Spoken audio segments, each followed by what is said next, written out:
want to hear it. It's just going to be perfect for a great game of footy. Well, both sides are coming together. Some of your key matchups, Boxer, before we let you go there, who are you looking forward to in this game? We touched on the pre-game, Brandon McDonald, if it is the coach, Logan Austin, what a matchup that'll be. And look, this afternoon, the midfield challenge here too as well, like with Austin Hodge, Joshy Wykes, he played really well last week. Braden McCary, we know what he can do. He can turn the game on its head as well. But then you look at Dan Musil, Sam Walsh, who's had a fantastic year. Will Sam Walsh play in the middle though? No, and he'll be half back. Tyler Hillier in the middle. Midfield, the forward setup is for me this afternoon. Can't wait. Let's bring it on. All right, who wins? Give us a tip. Boxer, first of all. I think Morwell will win. I think I tend to now agree a little bit with Poppy. It will be tighter than what we think, but I'll go Morwell by 17 points. 17, Poppy? Morwell by 5 points. And over to you, Paul Carter. Well, I'll go the other way just to make it interesting. Ooh. I think Bairnsdale might make it 2 in a row by 9 points. I'll go the Tigers to win by 21 points this afternoon. And hang on. They will continue on their winning ways. Let's have a look at the matchups in the middle of the ground. For the Tigers, it's going to be Bailey, Hillier and McAuliffe, with the big ruckman Dan Musil doing the ruck duties, while for Bairnsdale, a completely different look this week after two of the stars dropped out. But at George in the middle of the ground, that's Nick George, Liam Giovi, Austin Hodge, who was in great form last week as well. Good size about Austin, and their ruckman is Josh Wykes as well. So interesting to note the difference of the midfield group as it was last week. They had two, of course, of their stars coming in, and if you have a look up the other end of the ground now, I think the Tigers may have a late change as well, Boxer, because it doesn't seem to be that Brandon McAuliffe is actually out on the park. Looks like Brandon McDonald. Brandon McDonald is what I'm going for, but they've gone whack forward, so we're going to try and get you up to date with that as quickly as we can. Just keep an eye out for that one if you can. Boxer. Up the forward line for the Tigers, as we said, Noblet, and as you just said, it's Tristan Wack playing full forward. Young Brandon McDonald's up there as well. Mason Poricali's coming to the side, and the other one, Riley Lopez, at half forward. He has Preston as his opponent. The umpire's about to get this first quarter for LV Forklifts underway in round 10 of the Alinta Energy Gippsland League, and it's Musil and Wykes. Well, Musil just took the ruck, just head straight down to Wykes, but then gave it back to Hillier. And all of a sudden they go forward, the Tigers, towards Linton, who's gone to half forward. He's normally a backman, little kick off the ground, goes out the back. Here's Vickery, just left it behind at the crucial stage. Now he gets down on all fours, tries to flick it out. Out the back there's Preston. The handball to the Wykes has just missed the target. They crash their way through. Lopez at the top of centre half forward, shrugs one tackle.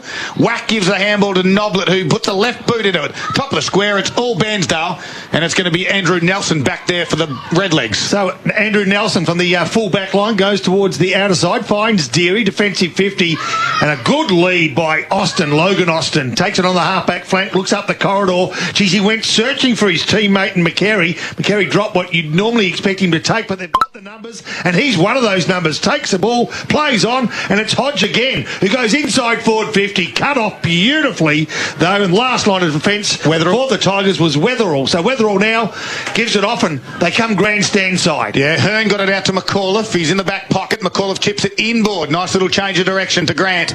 He's got no one on the mark, so he decides to run, carry and play on. And he's able to run to half back, kick it towards half forward, and Linton presents and marks. It's an open forward line, 1v1, so he just scrubbers one in. It might work for the Tigers. McDonald will chip it over the top, and Jacobson, the wingman, ran on nicely. Yeah, some great link up there from the Tigers as well, from their half-back line. Started well from Weatherall. He used the ball really well, but I just like the way they transitioned. I like Linton in half-forward. His lead-up was fantastic too, but young Grant, geez, he's showed some boys, run and carry from the half-back line as well, so it's now Jacobson who needs to finish off. So directly in front, only about 20 metres out, puts it on its way and over the goal umpire's head, but unfortunately the goal umpire is standing between the points. It's a minor score, 2 minutes into the first quarter, Paul Carter. And on the LV Forklift scoreboard, that is the lead to all, one behind, 1 point. Yeah, I like the shape of the play you mentioned there, coming off the half-back line. It looks the goods, doesn't he, as Nelson brings the ball back in, goes short, and they've linked up well. Bairnsdale from half-back. Vickery goes towards half-forward, yet nicely taken by the big man in Ethan East, who kicks to the advantage of McCary and Ford. No, I tell you what, he's had a second go at it. A kick, well tackled, is sensational, and he's put up an early contender for the Zed Barrett goal of the day. And the horns are in the crowd as well. They're up and about, the Bairnsdale supporters. That's the Mexican horn from Zambrero. Because I tell you what, that was a one-on-one contest down forward. He just shut that horn up now. And it was a great kick in. What I do like from both clubs now is the lead up and the forwards are prepared to play on straight away to put pressure on that defensive line, aren't they? And then McCary, we talked about him, how dangerous he can be. He kicked the torp that went about 6 inches off the ground. Amazing. And said, thank you very much, first goal to Bairnsdale. Already one lead change, 3 minutes in the first quarter. Bairnsdale 1 goal straight, 6 more, 1 behind 1 point. LB Forklift scoreboard. Musil again got the tap out. George going to come in off the line there. So was Tatnell, and the umpire will ball it up again. I like some of the changes that Morwell have made. They've really upped their side with Linton going forward, Wack going forward as well. Well, McDonald's out of the side. That's a late out, of course. And here's Tatnell from their stoppage. Got a handball underground. Had to go back and get it again. Hillier put on a nice tackle. This got the footy out of Tatnell's hands, and again we'll have another stoppage. So just trying to work out who came in. I like Bairnsdale at the moment because their pressure inside, they're just showing some good signs at the minute. So again now Musil, big tap out, got it about 25 metres away from that stoppage, tried to duck underneath the Stewart tackle was McDonald. Picking it up nicely though was Austin Hodge. He's got some space to move, drives it a half forward. Wetherill gets over the back again, play on to the umpire. Charlie Mean tried to get going and couldn't do so as he'll stop. That's a good matchup, Wetherill on Braden McCary. Boxer. Yeah, I think McCary, they might get in for pace as they go. We'll just keep an eye on that. Yes, nicely read off the hands there, half forward flank. Let's see if Bairnsdale can do it again. The big fella, quick hands, and Dennison from outside 50. The lead's on, the kick's good, the mark's sensational. A good passage of play, and on the end of that is Ethan East, who we know Boxer can kick a nice goal. He can, and he can present him really well. He actually showed some really good signs early in this game. The worry for me for Morwell at the moment is the height difference. Down forward for Bairnsdale is going to worry the Tigers, especially the way the ball's coming in. That's going to be the balance, is it? Does Linton have to go back? So Ethan East, slightest of angles, almost directly in front, hits the left upright. So he says to young Jacobson, let's call the evens at a miss apiece, but it is a score for the visiting side.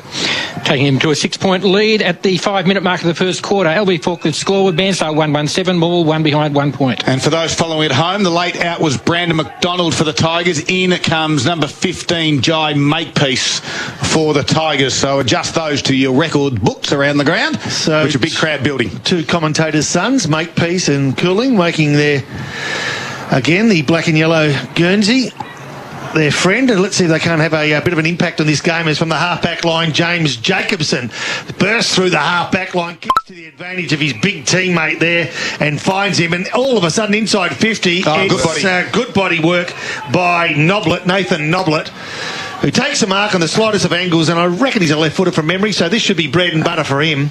I just love the fact that both sides are rebounding at the moment off their half-back line, using the ball really well. I love the way that Noblet just kept his balance there. He was at the back of the fight of the ball, and it was a great chest mark. So Noblet now on a angle that's is acceptable. Left foot, I tell you what, he's kicked across the face of goals. Disappointing finishing from both sides early part of this game, Paul Carter.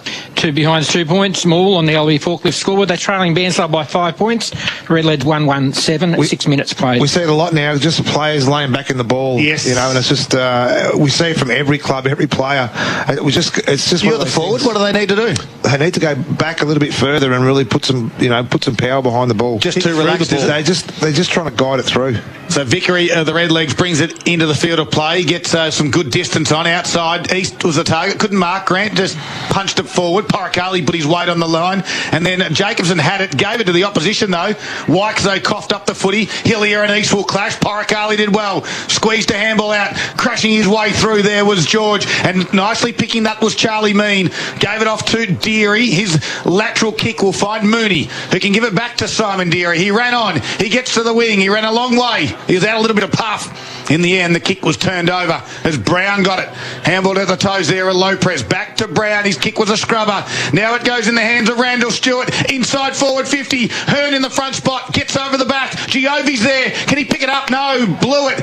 Kicked it off the ground. He's in a bit of strife as well as his head hit the deck. Now the Red Legs have got it. This time it's McKenna who went for the banana from about 40, and he's kicked it across the face of goal and out of bounds on the full. I think the more defensive just found their matchups now. Looks like they've done a little bit of coordinate. I like Hearn down back too, because with Gooch down there with the height, I think it's a really good matchup as well. And great play there by Campbell. Just keep an eye on too. Just keep an eye on Blewett. He had a big body sort of check and his head whiplash back onto the ground, so keep an eye on him. A short kick goes towards Tyler Brown, Poppy. Yeah, it does too. Brown goes down the corridor, risky kick. It's a 50-50 ball at best, but they've won it through weight and numbers. They give ground, they keep possession.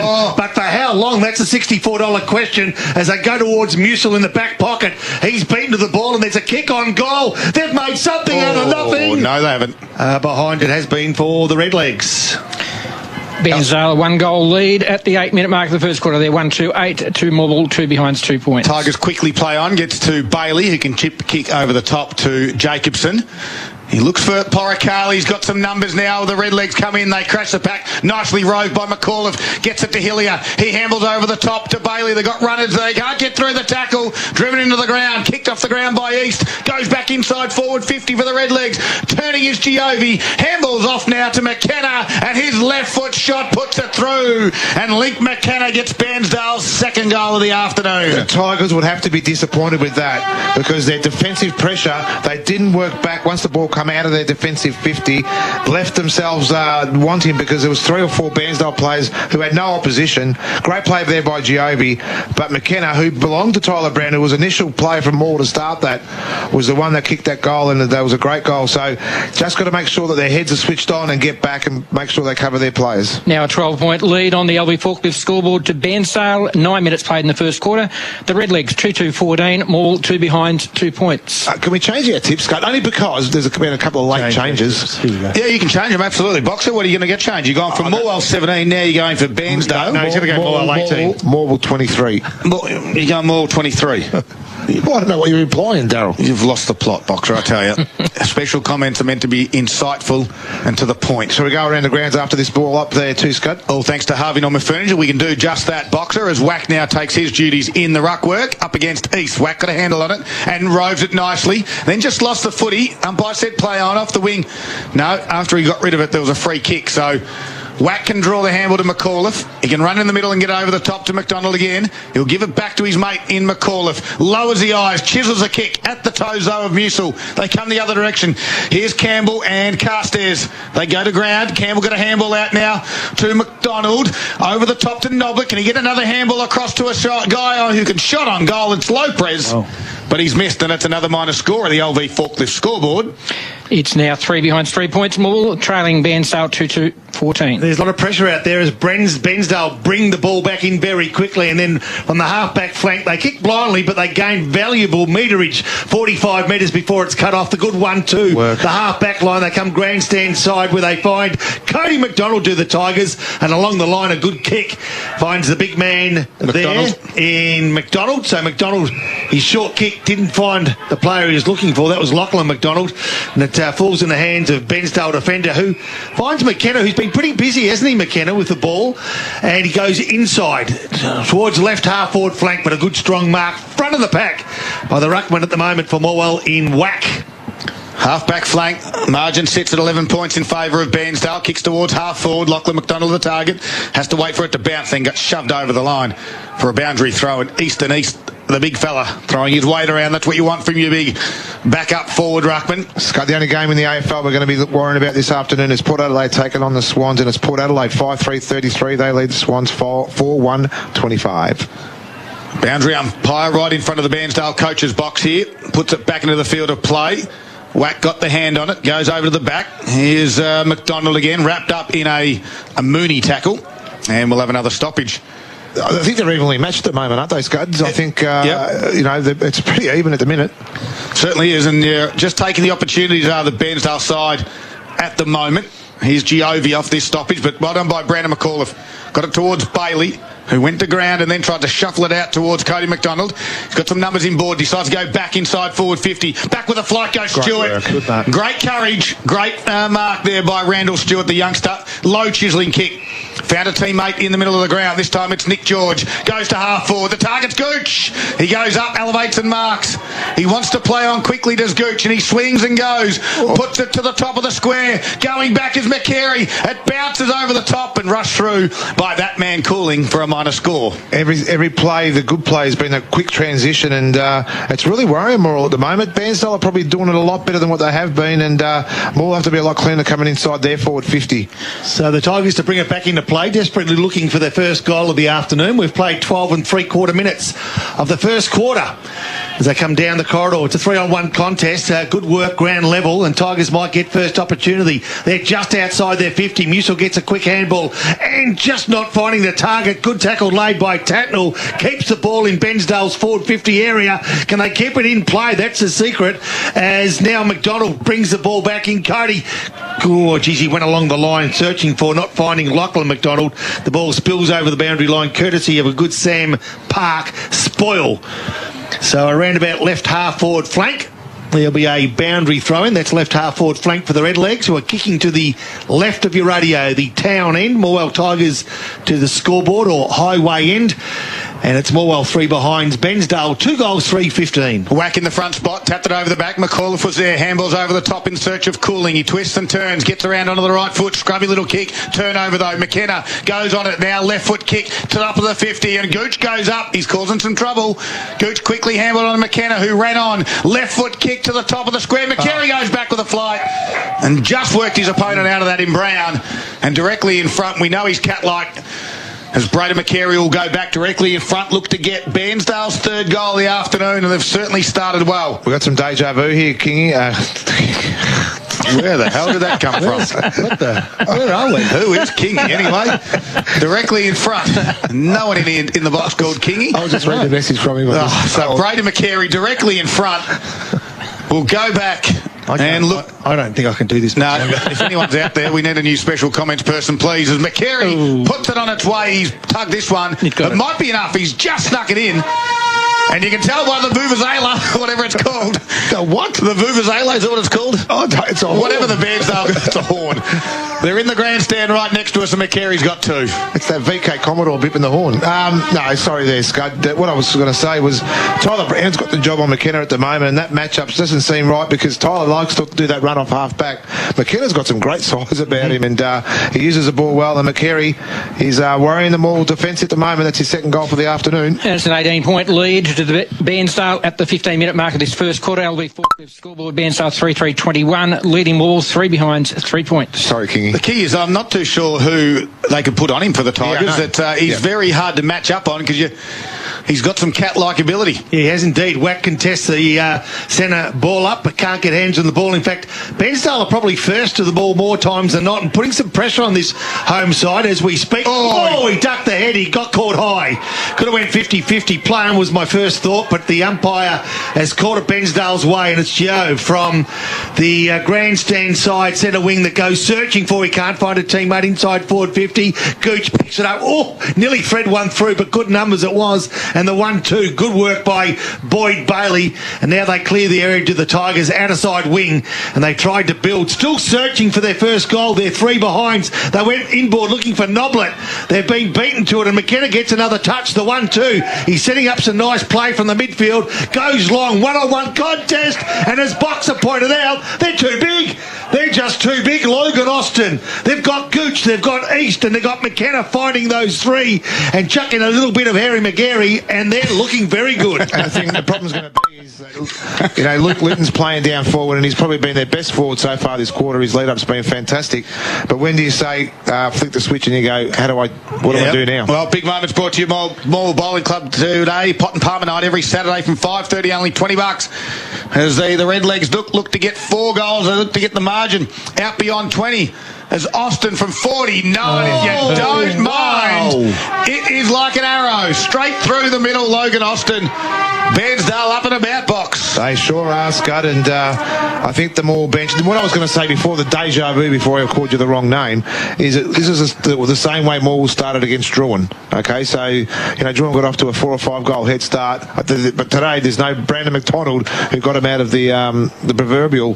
Now the Morwell Tigers are going to do it as a team, a full team, to make sure they get themselves back into the game. And as you said, a 4-goal lead at the 17-minute mark of the first quarter to Bairnsdale. LV Forklift scoreboard to Bairnsdale 4-3-27. Morwell 3 behind 3 points. Just an update from Traralgon. Traralgon lead the Parrots 13-6. And back here, it is Bairnsdale leading by 24 points. A big tap out this time was from Wykes. The run and carried, nicely done by Charlie Mean. Gets over the back. Can't quite mark it. Ground level cooling on the bottom of the pack. Tries to squeeze it out. Can't do so. The umpire will ball this one up.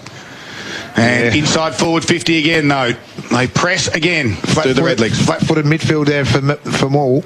So Wykes got the hand on it again. Handball out from Brown to Cooling. Quick kick around the body. Has to work hard. Does Lopez. Bairnsdale have got some extra numbers now in that top of the 50. The umpire will ball it up again. They may have to look like, I think they have maybe moved Noblet down back off the half-back line there just to help with that height difference. So again, Wykes got the hat tapped down. Jacobson there, quick kick from the stoppage. Is going to come back though. And it looks to be Nick George in the middle of the ground. Left foot kick, inside forward 50. Gooch again, goes over the back. Here's lost and sold one. Got around his opponent and puts it through the middle for the Zambrero goal of the day. Contender Logan Austin. Yeah, there's some real worrying signs now for me. The confidence levels of Bairnsdale. So I'm clearly going to say I took them, underestimated them today after the changes they've made. 5 goals to zip is a massive start in any game of football. And it is as Boxer just said, 5-goal lead to Bairnsdale, 5-3-33. Morwell 3 behind 3 points. It's the 18-minute mark of the first quarter on the LV Forklift scoreboard. So Musil, Boxer, Musil comes back into the centre, but that's the least of their issues at the minute. Yeah, their midfield just getting hammered at the moment, and they've been caught flat-footed most times as well. Bairnsdale midfield are up and about, and they're on the move. Well, they just need to settle. They probably just need to hold possession for a while, the Tigers. Chip it around, get a feel, and stop this momentum. You'd think Musil gets a tap, only marginally. He can't find a teammate. That's been the order of the day. I know we've only played 20 minutes first quarter here, but I tell you what, they're starting to find that lead of 30, or find that deficit of 30 points is going to start to trouble them if this momentum starts to, or this momentum continues. Free kick to Campbell. Free kick from the non-officiating umpire will go Campbell's way. Can he find a teammate? Here we go. Whack from 45 out. In fact, he'll kick from 50. And to say they need a goal is the understatement of the afternoon. They've had their chances, mind you, boys, but they need to get some score on the board. Must goal. This is just an absolute must box. There has to. He's just, for the whole scope of the football for Morwell this afternoon, he's reliant just on this kick right now. So Tristan Whack, it's a tough kick. He's going to kick from outside 50. He's directly in front. He's got the ability. Off the boot, it looks pretty good. Oh. Has he got the distance? He has. Has he got the accuracy? Yes, sirree. Are the Tigers on the board? Yes, they are. Yeah, that was a great kick there by Whack too. And you're right, he kicked it right on the 50 line there too. Look, it might have been a lucky free kick, and the Bairnsdale players are now questioning why that free kick was played in the first place, but bad luck, they don't reverse it any day, and Whack was good enough to kick it from where he was. And that is the first goal to Morwell for the game. They are 1-3-9 at the 20-minute mark of the first quarter, trailing by 24 points on Bairnsdale, who are 5-3-33, and all that is on the LV Forklift scoreboard. Hire equipment and solutions at 33 Stratton Drive in Traralgon. Forklifts, scissor lifts, you name it. See Rob Richard and the team at LV Forklifts again. Wykes got the handle on it from the middle. Cody McDonald won it though, squared it out to Makepeace. On the wing area, they had to go lateral to go forward. Now they do. 3 centre half forward. Whacks the target. Will leap in behind. He's becoming a problem. And they're just going to get it in his hands more as Whack puts it out in the front of Bailey. A beautiful kick. Hits him on the chest, but he's 45 metres out from goal.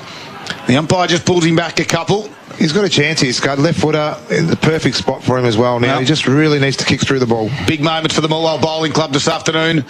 The Tigers desperately need to get 2 in a row. Wack got one at the 20-minute mark. We're now 21 and a half. He runs around. Left foot kick. Doesn't quite get it on the direction of the goals. It will land in the goal square. Can the Tigers get it? No, there's the answer. Is running out for Kieran Vickery. Handled over the top to Mooney. His right foot kick towards Austin will be the target. Elevates. 1-2. Can't mark. Goes to ground. Allows the Tigers to come in. Blew it. Gave it to Brown. Brown's handball. Looked for Noblet. Coming the other way was Mooney. And then Noblet said, I'll just snatch it out of your hands. I'll give it to me mate Brown, who ran on. Whack now, spun around in the right foot kick, goes inside 50, and the resting ruckman Wykes can take the mark and ease the pressure. Yeah, almost too easily as Bairnsdale come grandstand side. Can they find? No, they were searching for Park, but cut off nicely by young McDonald, who at least causes a 50-50 contest. In fact, it's gone out of play on the full as a consequence of hitting the back heel of Park, and McDonald didn't know he had the kick, but he knows it now because he's got the ball in his hand. Intersection of forward 50 and boundary, scoreboard to his right, goals to his left, a man short, and that's where he goes. It's all too easy as Tyler Hillier has a chance to get the second within a couple of minutes for the Tigers. Cody McDonald, 10 disposals this quarter. He's been excellent. For Gippsland Isuzu, the new Isuzu D-Max. So check side or punt kick, looks like he's going the punt kick, is Hillier. Tight angle, off the boot, looks okay. Now goes right, as it probably would 9 times out of 10. Not sure that's the right option, but he knows his ground better than I, and it's another behind for the home side. 23-point lead to Bairnsdale, the 23-minute mark of this first quarter. Kieran Vickery went to Byron Vickery out of the kick in, and Byron goes short and found Preston. He's still inside the defensive 50, 40 metres out. He goes lateral and the far side to find Mooney. Scott, I want to see more. We'll just go man on man now, just maybe for the last 3 or 4 minutes, just to make sure they stop the scoreboard flow from Bairnsdale. They've got the loose one down the line in Damon O'Connor, and Mooney was able to find him. Half-back flank build-up. Not sure which way to go. He's going to kick down the line in the end. It's going to be an ordinary kick, not favouring his teammate. The Tigers have got some numbers, but they've called shepherding against Noblet. It was more like a tunnel, wasn't it? He used his body. They quickly play on. They wheel around. McDonald, he's up forward. He's through the middle. He's down back. Here we go. He squares it out to Jacobson. Have they got the run? Presenting target there was McAuliffe. Gets to him, caught one over the shoulder. Play on to the umpire. Park bustles his way through. Now Brown comes the other way. Gives it to McAuliffe. Now they've got some forward space. Get out of me way, he said, as McAuliffe barrels it to the top of the 50. It's 1-on-1. Vickery and Whack. And Vickery does well. Taps it to himself. Gives it back to Nelson, who will give it to Vickery and miss the target by hand. And we'll have a boundary throw in. 20 metres, make it 30 metres around from Morwell's goal. The margin sits at 23 points at the 24-minute mark of this first quarter. You know what's been good about McDonald today is his skills have been fantastic. In the past, we've probably been a little bit critical of his ball use. Today, spot on. Yeah, awkward kicking style. Doesn't always execute as well as you'd like, but today, excellent observation. Boxer, as the ball's thrown back in, a short throw in on this occasion, catches both ruckmen unaware. Nicely done by Hillier. Can he find a teammate? He can't. Needs some body work. Put the body on the line, kept the ball in the area. The umpire may take control unless it can find some space. Musil waited when he should have went. Now he went, and he's jumped on by 3 or 4 plays. The umpire will take control. 40 metres out directly in front of the Morwell goals. They're kicking to the highway end. 25 minutes gone. First quarter, they trail by 23. They desperately need a goal, and who better to call this one home than your man Scud Cooling. So Musil and Wykes clearly got a handle on that one. Park has to work hard. Hillier did a don't argue and then put it out of bounds on the full, missed by 15 metres, if you don't mind. Margin at 23 points. And Bairnsdale, about 3 or 4 minutes ago, were throwing all their players into their defensive 50. Now Morwell have woken up to it. They have gone that man-on-man in these last couple of minutes, hopefully just to quell the flow. But now they're inside their 50. They've just got to work really hard now to see if they can actually score on this end while the ball's down this end for them. So Deary will be the one to bring it in. No one's on the mark, and it allowed him just to roll into the field of play unopposed. Kick towards the wing area. He'll get to the back. Robinson couldn't mark. East had 2 or 3 goes at it. Do you pay that? I don't know. No, the umpire said. Play on. Hillier put boot the ball. Deary's back there on his own, though, and will mark. Back where he kicked it in the back pocket. He's got an option to switch the ground if he wants to, and he does just that. Gets out towards Vickery. Draws the handball to Nelson. Has he got anyone on the wing? No, he decides to come back inboard and he finds Dennison. Sorry, that was George. His kick was partially smothered. Tried to take each other out there. Bailey handled across to Lopez, who goes inboard towards Linton. Doesn't quite hit him on the chest. It's a 1-on-1. Vickery and Linton. Vickery does well. Taps it towards the boundary line. The friend, does it go out? Yes, it does. And well done to Kieran Vickery. Boundary throw-in. It'd be interesting to see. I feel that they've had more inside 50s more at the moment this quarter. They've had 6 of the last 7, but it's 12-11 all up. All right, so a closer game than what the scoreboard reflects. 1 goal 4 it is for the home side, Morwell. Bairnsdale 5-3. Morwell into attack, not long to go. Noblet tries to find a way through. Caught high! Free kick. Now, hopefully he would have learned from his last kick for goal at almost the exact same position. It's actually spot on. Yeah. If he goes back just go back an extra 5 metres and give it a really good run in. Yeah, needs to kick through this ball. He poked it at opportunity. You know what happens when you poke at things? Yeah, that you miss. Yeah, you do. So Noblet. Is he back far enough, Boxer? That's better. Much better. All right. Last time he was only probably 10 metres off the mark. And should he run to the side for the extra meterage? Just go straight. That throws Just him off, go doesn't straight. Yeah, go straight. Young Noblet. Here we go for Morwell's second goal of the afternoon. Off the boot, looks good. Accuracy spot on. Beautiful. That's the way. Boxer told you what to do, and you did it.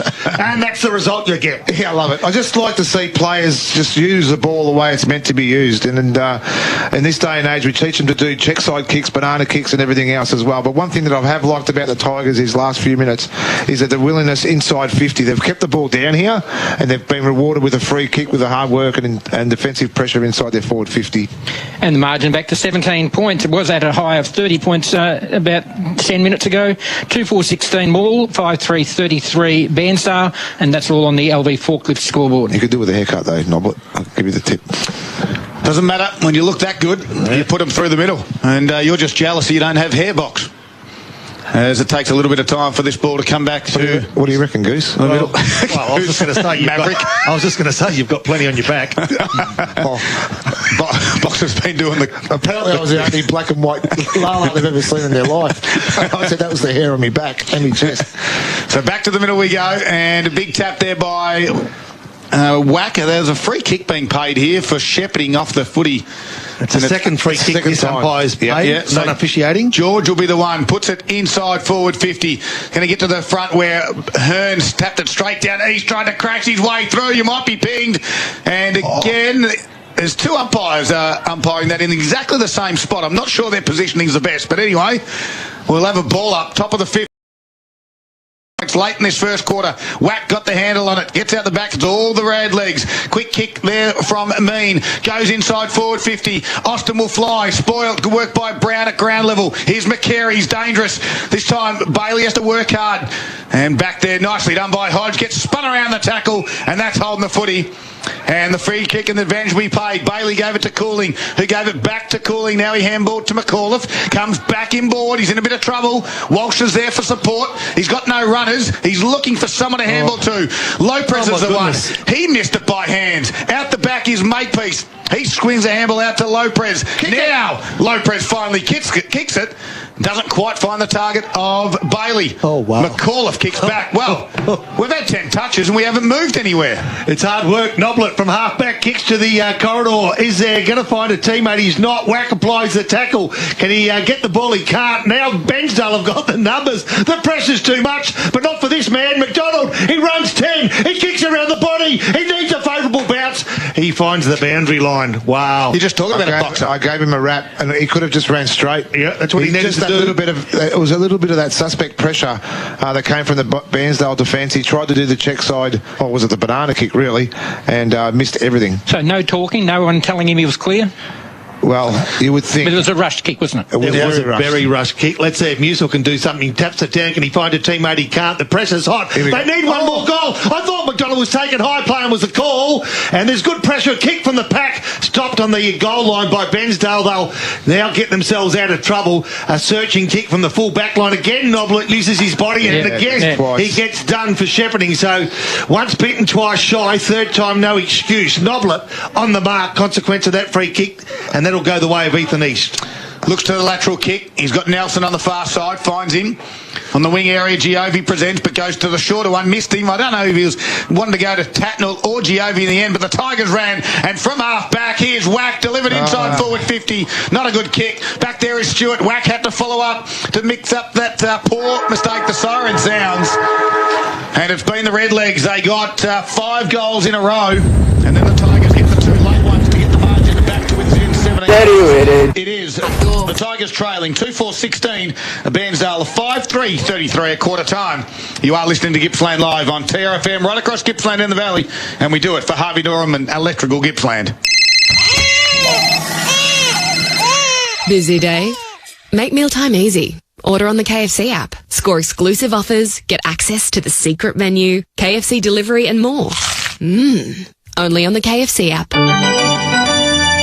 Grab a hot dog and settle in to support the Traralgon Red Sox this season. See some of the best baseball in the Valley tomorrow when the Red Sox A grade take on Churchill at 2 p.m. at Traralgon's KLP Reserve, with the B and C grade taking on Morwell. Thank you to this week's sponsor, Fiducian Financial Services. Contact your local financial planner to build, protect and manage. She's pretty, but thinks she's a lot black.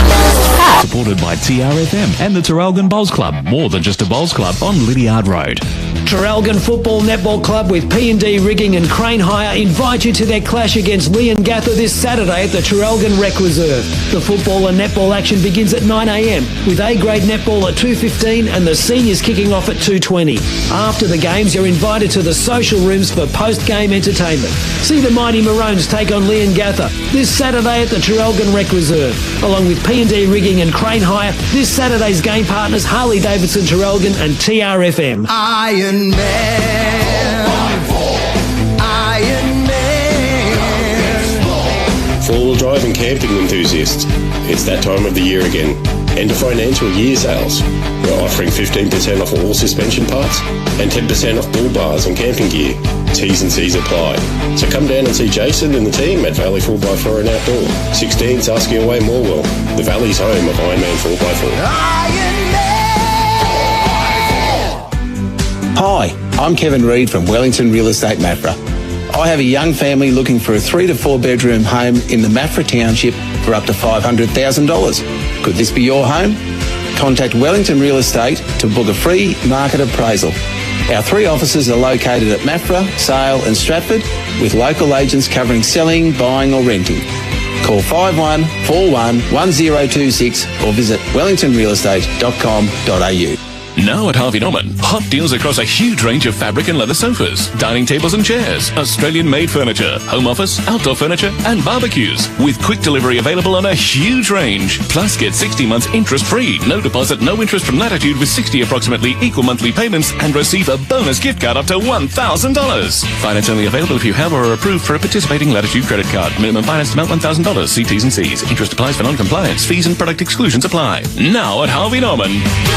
The hand-crumbed, perfectly crunchy, goldenus schnitzelus is often found resting happily in a wrap or roll, satisfying ravenous post-match hunger. There's only one habitat for such a delectable morsel, and that's Schnitz Traralgon. You hit the road early, it's a long drive, and you're starting to get a little weary from the sun in your eyes.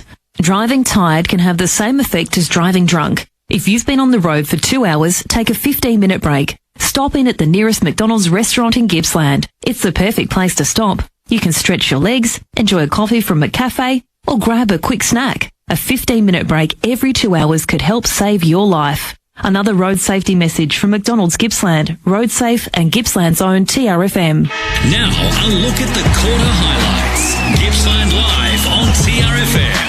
Linked up well, Bairnsdale from half-back. Vickery goes towards half-forward, yet nicely taken by the big man in Ethan East, who kicks to the advantage of McCarry and Ford. No, I tell you what, he's had a second go. A kick, well tackled, is sensational, and he's put up an early contender for the Zambera goal of the day. Poricali's got some numbers now. The Redlegs come in, they crash the pack. Nicely rode by McCauliffe. Gets it to Hillier. He handles over the top to Bailey. They got runners. They can't get through the tackle. Driven into the ground. Kicked off the ground by East. Goes back inside forward 50 for the Redlegs. Turning is Giovi. Handballs off now to McKenna. And his left foot shot puts it through. And Link McKenna gets Bairnsdale's second goal of the afternoon.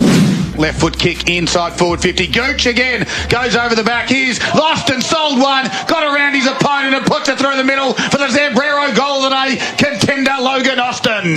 Gippsland Live on TRFM. Yeah, it's quarter time, all right. And the Redlegs, they get out to a 17-point lead.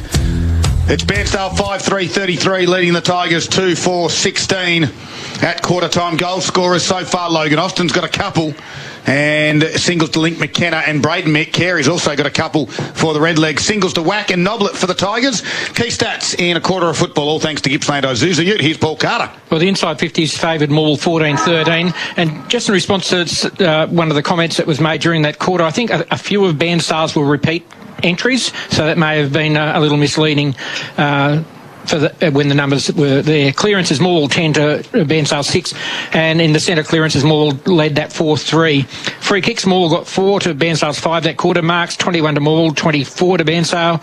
Contested, Bairnsdale 5-2. Marks inside 50, Morwell had 5 inside 50s, Bairnsdale 3. Set shots, Morwell 1 goal 3. They're when I do my quarterly ladders, I also do an accuracy one. Morwell's actually sitting on the bottom of the league ladder for accuracy this year, so that might be a bit of a problem. It was in that first quarter against Druin, they had 1-6 to 6-1, but they showed they can turn it round. The overall score, Morwell's kicked 1-4 from turnovers and 1 goal straight from stoppages. Bairnsdale 2-2 from turnovers and 3 goals, 1 from stoppages. The Battle of the Ruckman, Dan Musels had 6 hit-outs, Tristan Wack 4 up against Josh White 6 and Ethan East 2. Main stat winners, Cody McDonald 13 disposals in the first quarter, 9 kicks and 4 handballs. Brandon McAuliffe 9 disposals, 5 kicks, 4 handballs, 8 to Boyd Bailey, Tyler Hillier and Nathan Noblet 6 apiece. Tyler Brown 7. And for Bairnsdale, the main stat winners of the players I'm following: Simon Deary 5, and then 4 to Josh White, Ricky Tatnall and Austin Hodge. Second quarter about to get underway. We'll get a round the grounds check for you in just a moment as the two ruck go at it, and White's got it down. Out the back, there'll be a free kick for a throw against Giovi as Brandon McAuliffe in the middle of the ground gets it, goes towards Cody McDonald, who can mark. He's had a brilliant first quarter, turns around, comes back on, gets around about 51, wobbles one in. Out the back, drop was Nelson. Hillier's there, put it on the boot and put it through for a minor score. 26 seconds that took. That would have been the start the Tigers wanted.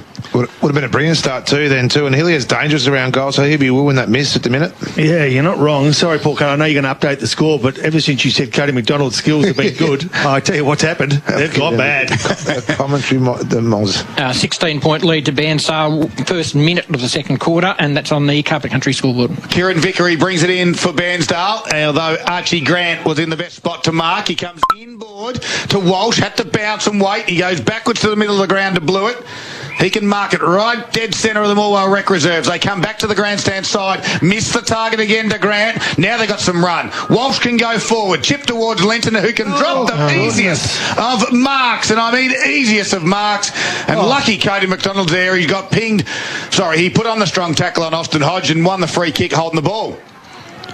So McDonald, we know he's got a little bit of toe, likes to take him on. Looked for the target, goes in towards Noel, has to backpedal. Wack was there, out the back. Lachlan McDonald grabs it, handled out to the run of Boyd Bailey. He quickly got tackled by Liam Giovi and will have a ball up. And just the handball use of Morwell, Scott, they've just overused it. We saw that in the first quarter for a big patch here, and they're doing the same inside their 50.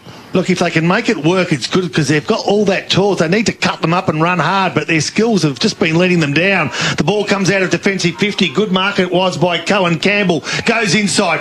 Short kick. Finds his teammate Brandon McAuliffe, who can kick the distance. He'll kick from inside 50. It's the slightest of angles. His side is 16 points down, 2 minutes second quarter. McAuliffe, the player with the ball for the Tigers. The home side, sluggish out of the gates, but is starting to get a little bit of momentum and have finally caught up with the pack. This would be a much-needed goal. Here he goes, runs to his right, off the boot, probably goes a bit more right than what he wanted. Has it got that distance? If not, it may be a mark. Play on's the call. There's a flurry of players around the goal line, and the umpire will take control. Wow, inches in that one. The big flyer, I think it was Linton down there who nearly got a handle on it. The dangerous spot now for Bairnsdale. Top of the square it is. We'll have another secondary stoppage. Margin still sits at 16 points. Early stage of the second quarter. All thanks to Zambrero Terrelgan. Of course, the goal today quickly off the pack. There's Jacobson, dribbles one, and the Redlegs will rush that through. And on the Carpet Country scoreboard, Paul Carter. 2-6-18. Morwell, they're trailing Bairnsdale by 15 points. The Redlegs 5-3-33. Nielsen goes towards Mooney, who can chip it over the top to a teammate. They come inboard and finds the big ruckman Wykes at the top of his defensive 50. He gets called to play on, had to be rushed. Although was able up to the task, gave it out towards McKenna on the wing. He goes towards half forward, getting a handle out there was Hearn. He allowed the teammate to go and tackle it. That was they grabbed the footy in Austin. Then he put a tackle on. Austin got his boot to ball. It gets close to the boundary line. George is working there. Left it behind. The Tigers might be away if they can be clean. Although that clean handball was picked off by Mooney, and he just handballed over his shoulder and said, "Go teammates, run onto that." And they couldn't do that because the Tigers had some numbers. McDonald gave it to Grant. Now the run comes. This is McAuliffe. Puts it inside forward 50. Whack will fly the back. Out the back is Hillier. He puts it on the ground and dribble. And the Zambrero Golden A contender for Tyler Hillier. I've said it all day so far about Hillier, how dangerous he can be in front of goals. He reads the play so well, and as a small forward, he loves it, and he knows his goal sense is incredible. So he's in the right spot. A lot of hard work there for the Tigers to get that goal. They've had all the play so far at the start of this second quarter, and a great finish there by Hillier. And that brings the margin back to single figures. It's a 9-point lead to Bairnsdale at the 4-minute mark of the second quarter. The Carpet Country scoreboard has more than 3-6-24, trailing Bairnsdale 5-3-33. We've got some close games in the Gippsland League so far, thanks to Gippsland, Harvey Norman Furniture. Mafra 2-3-15, they lead, they trail Druin 3-1-19. Sale just the 3 points, Wonthaggi 5-2-32. Traralgon 3-2-20, Langatha 2-3-15, and Warrigal 2-1-13, and Maui 2-7-19. Another handball for McDonald. Free kick. Getting a tap down from Musil. Free kick will go Bairnsdale's way, though, to go the way of Nick George. Smack bang in the centre of Morwell's home ground. Kicking to the highway end, the scoreboard end. He looks to his right, left. He looks straight down, and on that left leg, he comes to the right half-forward flank. McDonald, front of the pack, taken out of it. He got hands to it. He gets another go at it. Will he grab hold of the ball? He can't, but he finds Musil with a tap, who now gets his handball to Tyler Brown, who goes, changes direction. Risky kick. Very risky kick, but James Jacobson takes a good, strong mark and plays on quickly. Finds Noblin on the lead. He needs to turn and burn. McDonald. He turns and burns and finds McDonald inside forward 50. Now they're starting to use the ball nicely, the home side, and now they just need reward for effort. Morwell 3-6-24, Bairnsdale 5-3-33. Take us through this kick for goal, Boxer. He's actually really lined himself up well here, and he's given himself enough room between the man on the mark and he's running in nice and straight too. I don't think he's just going to lay back on this ball as well. Okay, let's see. Lachlan McDonald off the boot now, spits it right. Good mark, whack. And the whack attack continues. Very dangerous.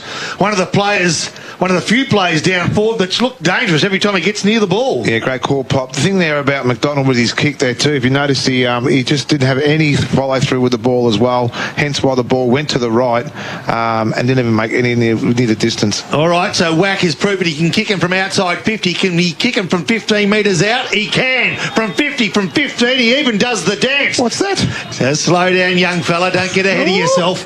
As Morwell edge closer. Good work. It's a little bit of Groundhog Day, Poppy. A little few signs here from when we were here last time when they played Druin.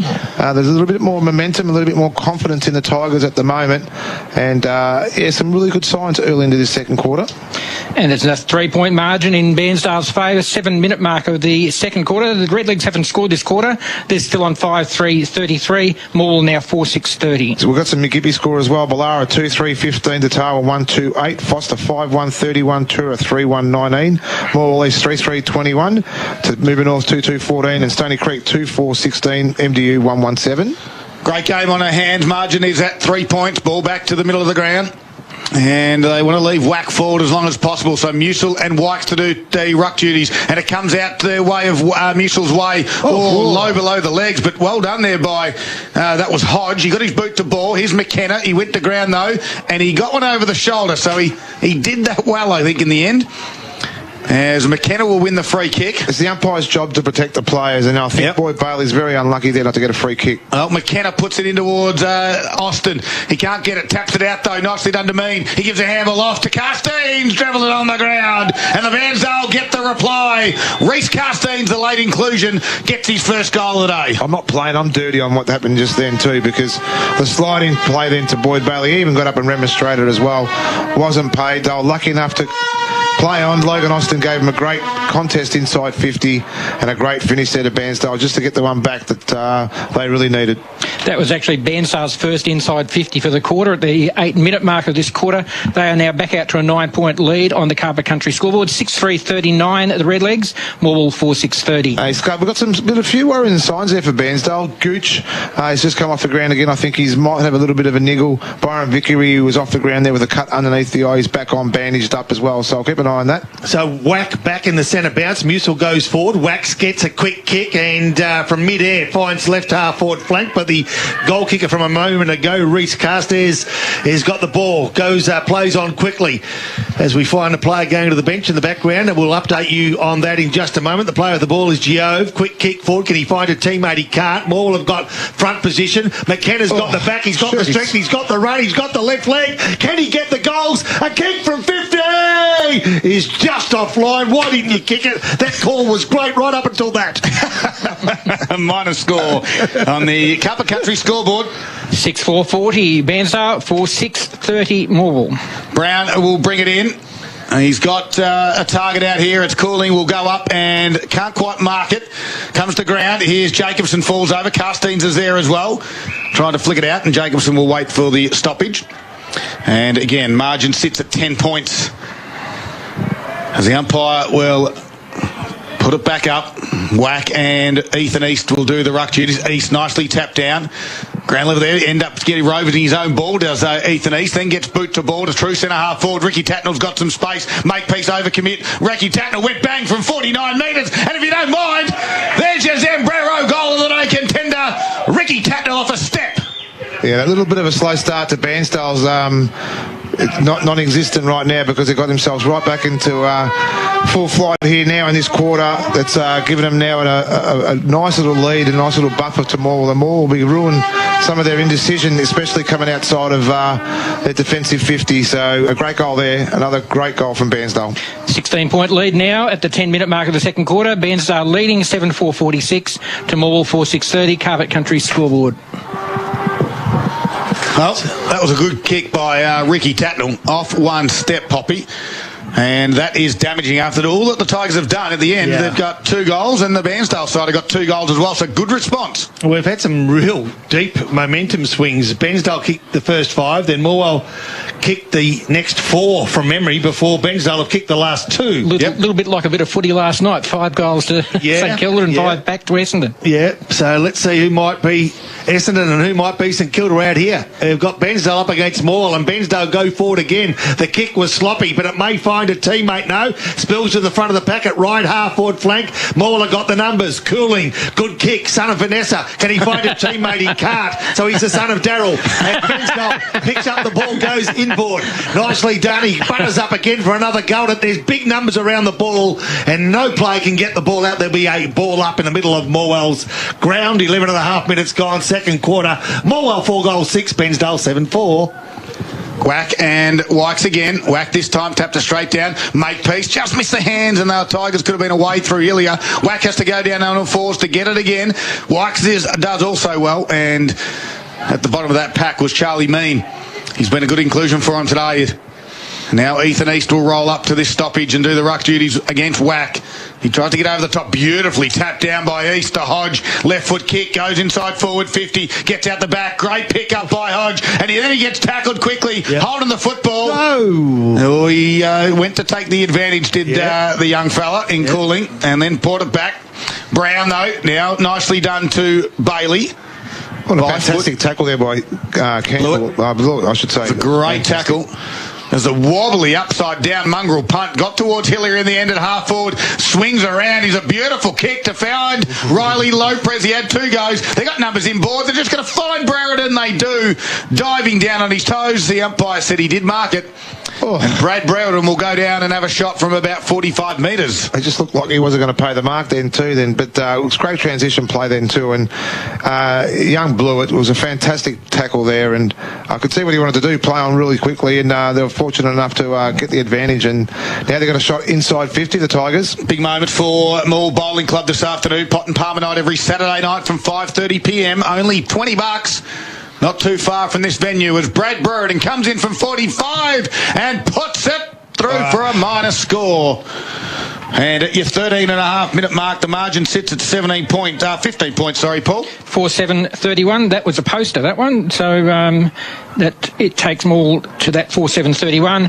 Bairnsdale 7-4-46. So Main with the ball, 11 scoring shots apiece, mind you, but as Paul Carter pointed out, the accuracy of Morwell isn't the best in the league. In fact, it's the worst. Nelson comes grandstand side, finds teammate Vickery just on right half back flank. He goes along the line. Wack has to really push back, and he really pushed back. He got a hand to the ball. He's the first player at ground level too. Can he find a teammate? Centre of the ground. He needs to. He does. Hillier steals it, does he? Left foot kick. Can he find Cooley? It's the son of Vanessa that takes a mark, and then he thinks about playing on. He says, no, I'll go inboard. Dad's just over my left shoulder. I need to make this work. He kicks along the line. Nice leg too. And I tell you what, it could be a 50-metre penalty.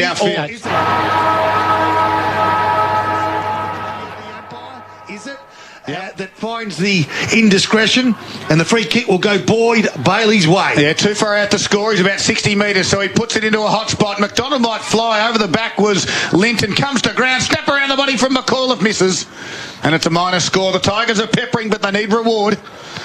4-8-32 Morwell now, 7-4-46 Bairnsdale, 14-point margin at the 14.75-minute mark of this quarter. Scud, John Gooch went up the race after coming off the ground and hasn't returned back to the bench. Yeah, you were spot on with that too, Boxer. You called it early. And right on the money. That's what you paid the big bucks for, as Kieran Vickery rolls in out of fullback. Do we get paid? Puts it to the wing area. The target was Austin. Good spoil by Blewett. Tatner was at ground level, was able to run, get through a tackle and then squeeze it out wide towards O'Connor. He can chip down the line. McCary is the target. Brown tried to spoil McCary, though, kept it in. Then lowers the eyes towards Wykes, who can't dive and mark. And Grant said, well, I'll take it and then run out of the back half and I'll deliver it nicely to Bailey. And the Tigers have got run through the middle and it's Wack. Now Wack goes to Noblet. He gives Noblet the chance to run on that left leg. Comes left half forward flank. Got a couple of options. The bounce isn't as good as what it needed to be. And now we've got a 50-50 contest where he gets a second chance. Does the young fella for Morwell, and he goes inside forward 50 through McDonald. Top of their square, no. Falls to the front of the pack. Nicely done too by Bairnsdale. Randall Stewart. Handballs the 1-2. Falls in the arms of Mooney, who goes inboard, settles the game down.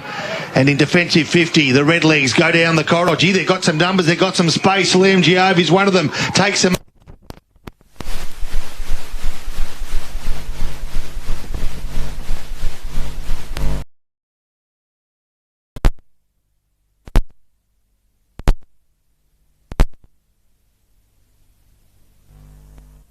Flank and just settles down for the Tigers. Hearn comes towards the grandstand side. Bailey will be the target. They've got lots of numbers. Cooley put a good tackle on. Play on to the umpire. Carsteen's now swoops on it, gives it towards Nelson. And Nelson looks to have gone forward. He quickly plays on. And that was Dennison. Sorry, goes to the top of the Blewett. Quickly. This afternoon. Yeah, Blewett and too when the in quick transition. They were both running towards the 15-metre mark there in the goal square, I should say. And yeah, Blewett was just on the offside. It was a great set of hands there too by the coach. But it was that transition play from the Redlegs that we saw from their half-back line, and it was from a couple of skill errors from the Tigers, and I'll be pretty disappointed with that.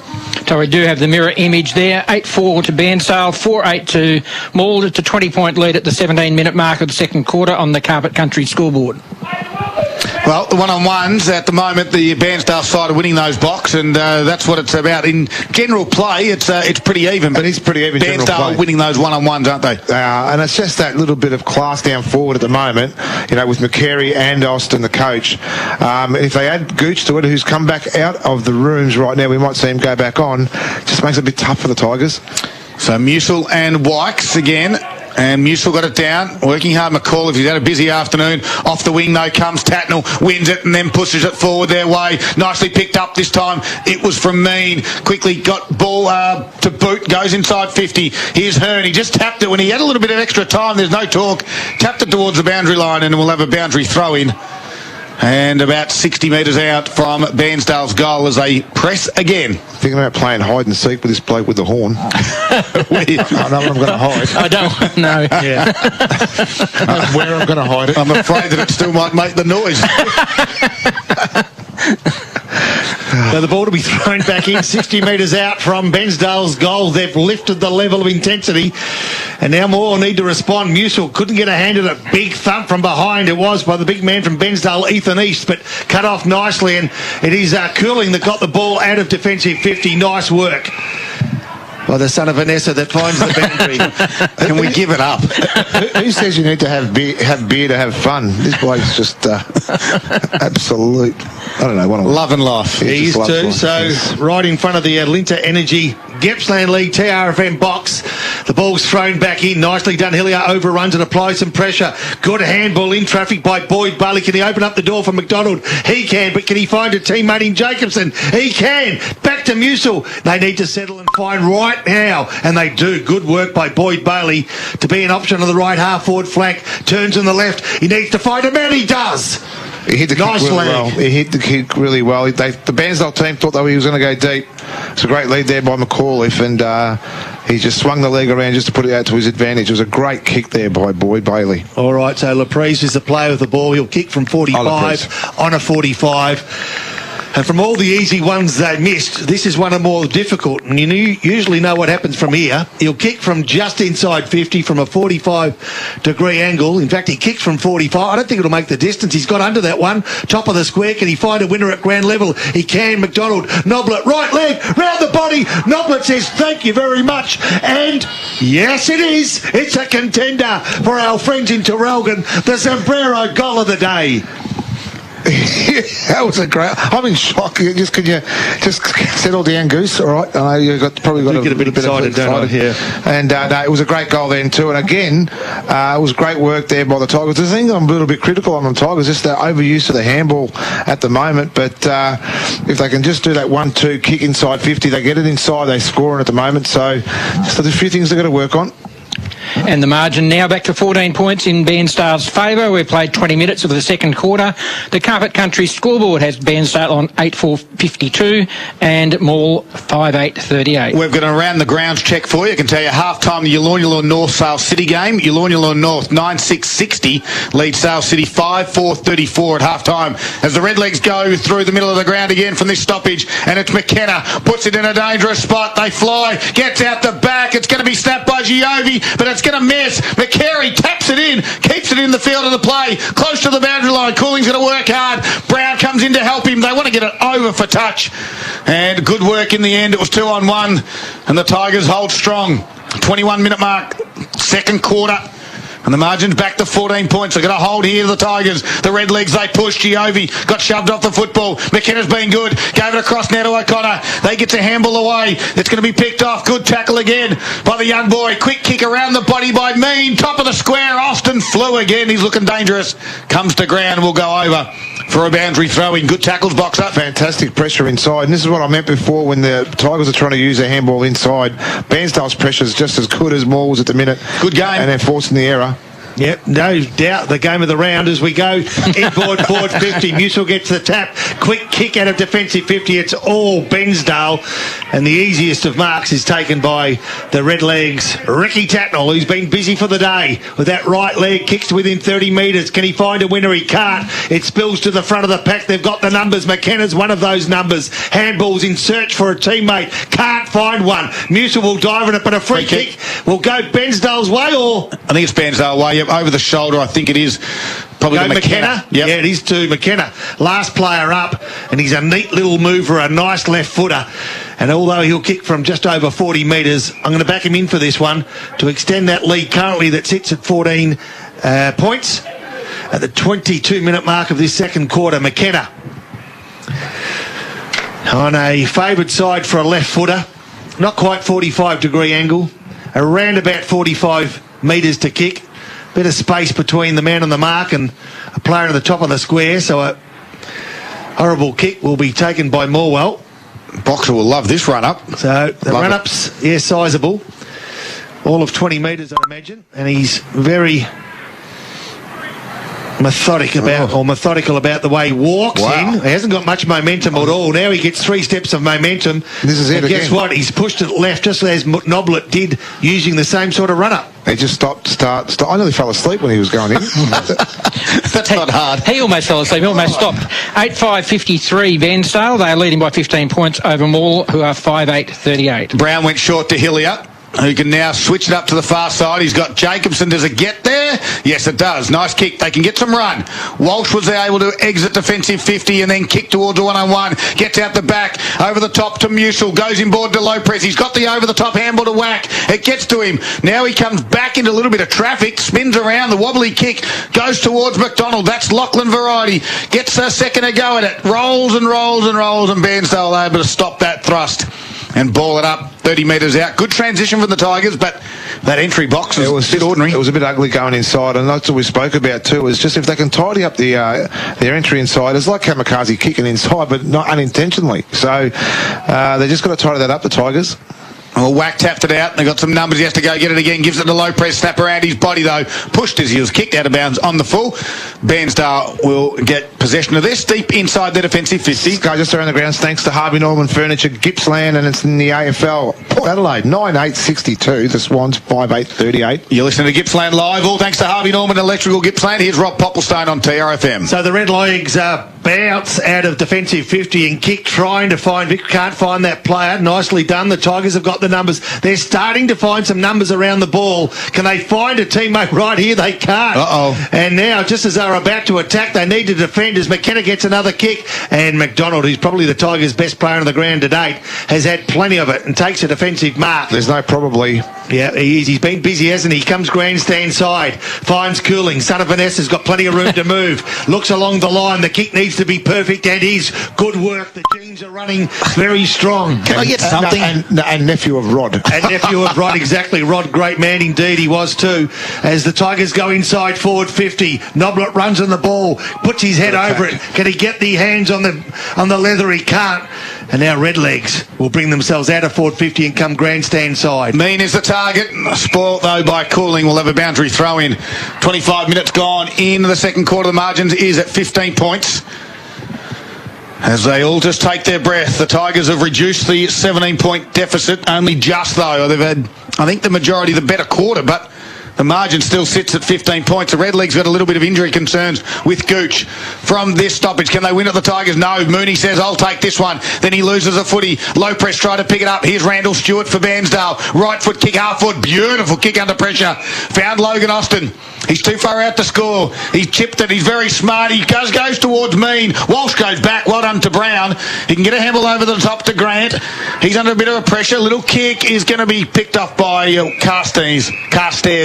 And he spoils it over for a boundary throw in front of Bailey. Allows the defenders to take their breath. Bairnsdale have been up to the challenge, and they lead by 15 points late in the second quarter. So right half forward flank, Morwell just a goal away from going into half-time satisfied, you'd think.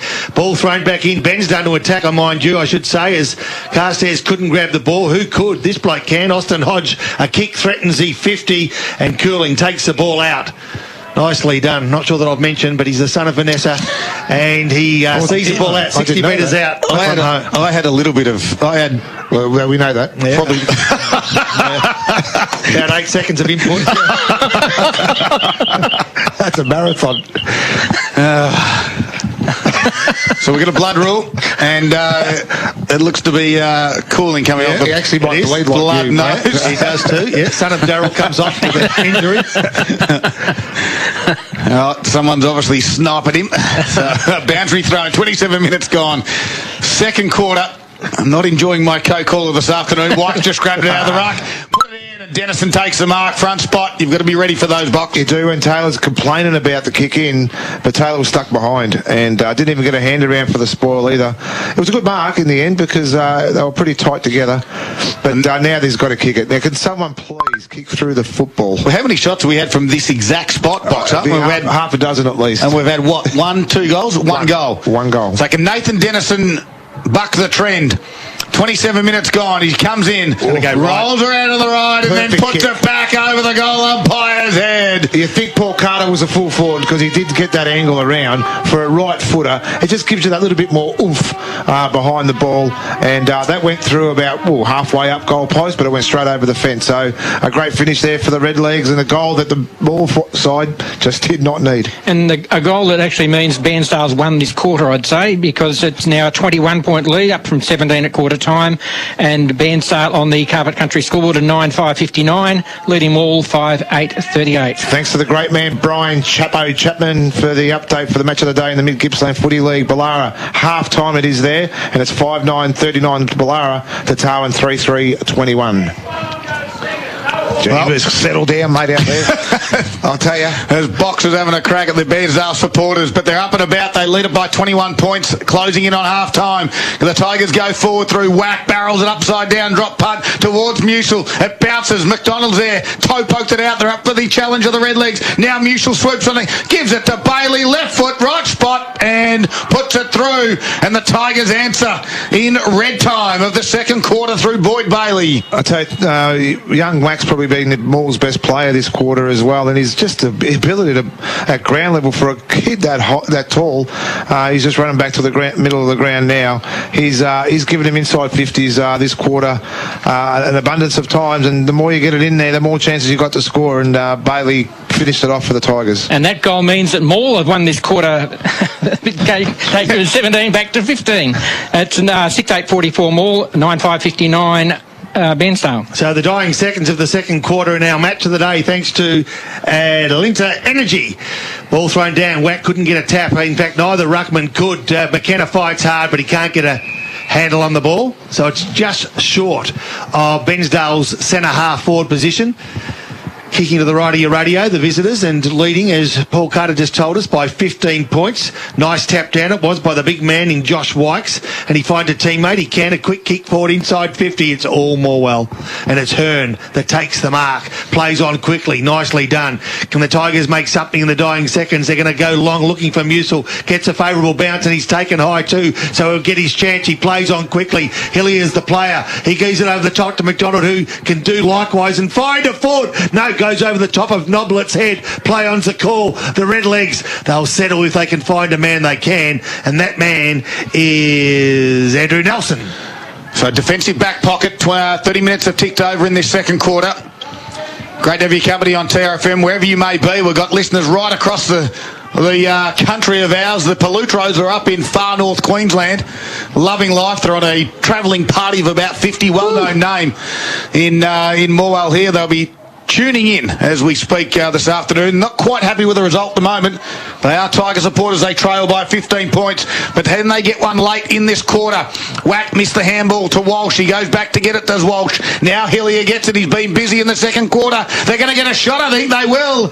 And Bailey takes the mark. Do we get 50? He got dumped afterwards, and I don't think he will. They're lucky to get that possession then too. The umpire stood in the middle of the play and did not move, and then when he did nearly get hit, I thought the ball did hit him. So 31 minutes have passed. Bailey is going to have to kick this 52 metres.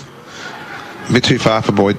Well, the siren can't be too far along. He plays on, gets some extra distance, gets dumped after he's kicked. The left foot kick's going to go to the glide, and they're going to rush it through the Redlegs. Not Cooper, that will be Kieran Vickery, the brother of. Rushes it through for a minor score. The margin sits now at 14 points. So they'll bring the ball back in the Redlegs, grandstand side. Kevin Vickery. Kieran. Sorry, my eyes are playing up. Goes over the back. Austin, I know this bloke. He goes inboard. Good work. They start to do the 1-2, but running himself into trouble for Bairnsdale was Charlie Main. And now the back of the pack. First player there. It's going to be Tigers, but he's going to be under pressure, is the young fella. And unfortunately, the boundary line will beat all players right on the intersection of forward 50. And boundary. Bairnsdale into attack and leading by 14 points. Poppy, I have a huge netball score in the Mid-Gippsland Football League. Need to mention as well. Ballara, 57, defeated Tarwin 51. Best on court, Emily Chapman. All right, very well done there, Nick. Thanks for those scores. All thanks to Harvey Norman Furniture. Well, half-time quickly approaching. We'll get all the scores for you around Gippsland and the Valley. Beautiful Saturday afternoon, by the way. The weather's turned it on as Mooney from the stoppage puts it into a dangerous spot. It's going to bounce 15 metres out, straight up and down on an end. They try to crash through. Handball in a dangerous spot. McCary's there. Snaps over his shoulder. And if you don't mind, touch. How did you miss it's a point. Wow. He's kicked some great goals, Braden McCary, for Zambrero all throughout, right on the half-time siren as well. As the siren sounded and the Tigers, well, they reduce the margin. They win the quarter, but only just. They lead it by 15, they trail by 15 points. It's been their Red Legs kicking goals in at patches. They got 3 in a row in that middle part of the quarter. They look to break it open, but they've been great for a half of football. And Bairnsdale lead at 9-5-59. Leading the Tigers 6-9-45. It is half-time. As we said, the half-time wrap's coming up after the break. Nick Lacino will update with all the scores. Paul Carter will update with all the stats. And this is Gippsland Live on TRFM.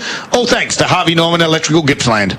Zambrero's new Big Burrito is so big, it'll crush any hunger. Loaded with double filling and double rice, it's sure to leave you satisfied. Head down to Zambrero Traralgon today. Available for a limited time only. Zambrero. Feel good next. Bonus delivery on selected bedding purchases now at Harvey Norman with purchases over $999. Includes mattresses, ensembles, bedroom and kids furniture. Plus 60 months interest-free, no deposit, no interest from Latitude with 60 approximately equal monthly payments and receive a bonus gift card up to $1,000. Finance only available if you have or are approved for a participating Latitude credit card. Minimum finance amount $1,000. See T's and C's. Interest applies for non-compliance, fees and product exclusions apply. In-store purchases only. Delivery within 25km radius of store. Bonus local delivery on selected bedding purchases at Harvey Norman. Style has a new home in Gippsland and it's Carpet Country. Carpet Country is proud to announce the launch of the Country Tiler. Building on decades of experience sourcing tiles from all over the world, they've condensed all of their knowledge into one stunning new contemporary showroom. With stunning tiles hand-sourced from only the finest suppliers, they have something for everyone. And with special orders and almost limitless buying power. Soon to be Gippsland's exclusive home of Laminex, the only limitation is your imagination. Drop in to see them at Argyle Street, Traralgon. Grab a hot dog and settle in to support the Traralgon Red Sox this season. See some of the best baseball in the Valley tomorrow when the Red Sox A grade take on Churchill at 2 p.m. at Traralgon's KLP Reserve, with the B and C grade taking on Morwell. Thank you to this week's sponsor, Fiducian Financial Services. Contact your local financial planner to build, protect and manage your wealth and start saving for the lifestyle you've always wanted. Proudly supported by TRFM and the Traralgon Bowls Club, more than just a bowls club on Lydiard Road. Flanagan's Traralgon, $18 pot and parma, Monday to Friday. Cocktail happy hour every Saturday from 7 p.m.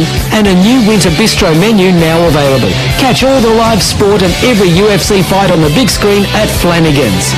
Voon Graham in Hayfield, your local Mitre 10 store. The team can help you whether you're painting the kids' room, doing some renovating outside or building a house. From taps to paintbrushes right through to timber and all things hardware. The Voon Graham Mitre 10 team have been helping the Hayfield community since 1930 and are with you in your projects, your gardens, your builds and your everyday purchases. They have what you need to get the job done, along with all the right advice to get it done properly. Mighty helpful, Mitre 10. Voon Graham in Hayfield. Now at Harvey Norman, hot deals across a huge range of fabric and leather sofas, dining tables and chairs, Australian-made furniture, home office, outdoor furniture and barbecues, with quick delivery available on a huge range. Plus get 60 months interest-free, no deposit, no interest from Latitude with 60 approximately equal monthly payments and receive a bonus gift card up to $1,000. Finance only available if you have or are approved for a participating Latitude credit card. Minimum finance amount $1,000. See T's and C's. Interest applies for non-compliance. Fees and product exclusions apply. Now at Harvey Norman. Fill up with Hungry Jack's new Hunger Tamers. Get a classic Jack's Fried Chicken Burger and a Chicken Royale, medium chips, 3 chicken nuggets and a medium drink. Jack's Fried Chicken Hunger Tamers now at Hungry Jack's. Want to join a great team? Hungry Jack's is now hiring. Learn new skills in a great work environment with flexible hours to fit your life. Apply in-store or online to start your career at Hungry Jack's today. The burgers are better. Now, a look at the quarter highlights. Gippsland Live on TRFM. This is McCall. Puts it inside forward 50. Wax will fly in the back. Out the back is Hillier. He puts it on the ground and dribble. And the Zambrero goal and a contender for Tyler Hillier. He can't get it. Taps it out, so knocks it up to me. He gives a handball off to Carsteens. Dribbling it on the ground. And the Bairnsdale get the reply. Reece Carsteens, the late inclusion, gets his first goal of the day. Ground level there, end up getting Rover to his own ball. Does Ethan East, then gets boot to ball to true centre half forward. Ricky Tatnell's got some space. Make piece over commute. Ricky Tatnell wet bang from 49 metres. And if you don't mind, there's your Zambrero goal of the day contender. Ricky Tatnell off a step. That one, top of the square, can he find a winner at ground level? He can. McDonald, Noblet, right leg, round the body. Noblet says thank you very much, and yes it is, it's a contender for our friends in Traralgon, the Zambrero goal of the day. Gippsland live on TRFM. This is the halftime wrap. Yes, it is time to wrap it up at halftime, and it is Bairnsdale leading 9-6-60. Leading the Tigers 6-9-45, a 15-point margin. Logan Austin has been good. He's kicked 3 goals this afternoon and has looked dangerous every time it goes forward. 2 to Braden McCary, who has a little bit of a caught calf, but still heavily involved in this game and will shape it some way, shape or form, you'd think. Singles to Ricky Tatnell, Link McKenna, Nathan Dennison and Reece Carstairs. While for the Tigers, 2 goals to Tristan Wack and Nathan Noblet, and singles to Boyd Bailey and Tyler Hillier. In a half of football, it is the Bairnsdale leading by 15 points. As we go to around the ground scores, first of all, we'll go to Nick Lucchino for Harvey Norman Furniture, Gippsland. And of course, don't forget that these are the halftime up-to-date scores as you see it, Nick Lucchino. Thank you very much, Kingy. And we can start in the Gippsland League. Oh, sorry, Scud. We'll finish with that joke. Gippsland League round 10. Mafra, 7-5-47. They lead Druin 5-2-32. Sale. Goalless in the first quarter. Second quarter, 4-8-32 to Wonthaggi 6-5-41. So it's a tight game down there at Sale. Traralgon 5-5-35 to Langatha. They must have put the wheels on 8-4-52 in that second quarter. Warrigal 6-2-38. They lead Maui 4-12-36. And I actually want to challenge those points kicked to Paul Carter. I reckon Maui probably nearly the worst this year for goal kicking. But What did you hear? Hang on. Did you hear what I just heard? Did you hear what I just heard? I think I did. I think I did too. I think he just challenged the number 1 stats man in the business. I think he did later on. Do a stat off. Yeah. Mid Gippy round 10, match of the day. Ballara 5-9-39. They lead Tarwin 3-3-21. Foster 9-2-56. Tura 3-3-21. Morwell East 5-5-35. Moving North 3-4-22. Stony Creek 5-5-35. MDU 4-1-25. Thorpedale 3-5-23 to Fish Creek 8-6-54. And Hell End 6-5-41. They lead Yanar 1-5-11. You know what? Nick Lucchino challenging Paul Carter and his stats is like Paul Carter challenging Nick about yogurt. Or vocabulary.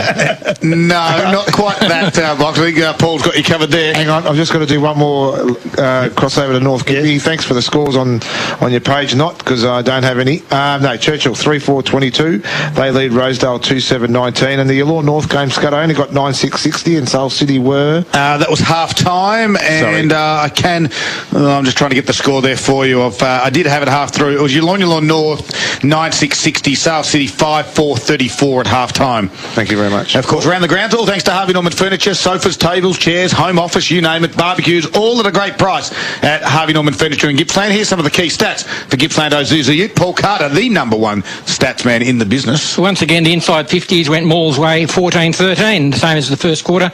So they lead that 28-26 to half-time. Bairnsdale, however, dominated the clearances in the second quarter, 14-7. They lead that 20-17 to half-time. Centre clearances, Bairnsdale have had 9 to Morwell 7. Free kicks, both teams have had 8 each. Just 16 free kicks for the half, and I think that's how we like it, don't we, boys? 100%. Yep. Marks favouring Morwell 44-39, contested Morwell 7-6. Marks inside 50, Morwell certainly dominating here. 11 marks inside 50, Bairnsdale's 4.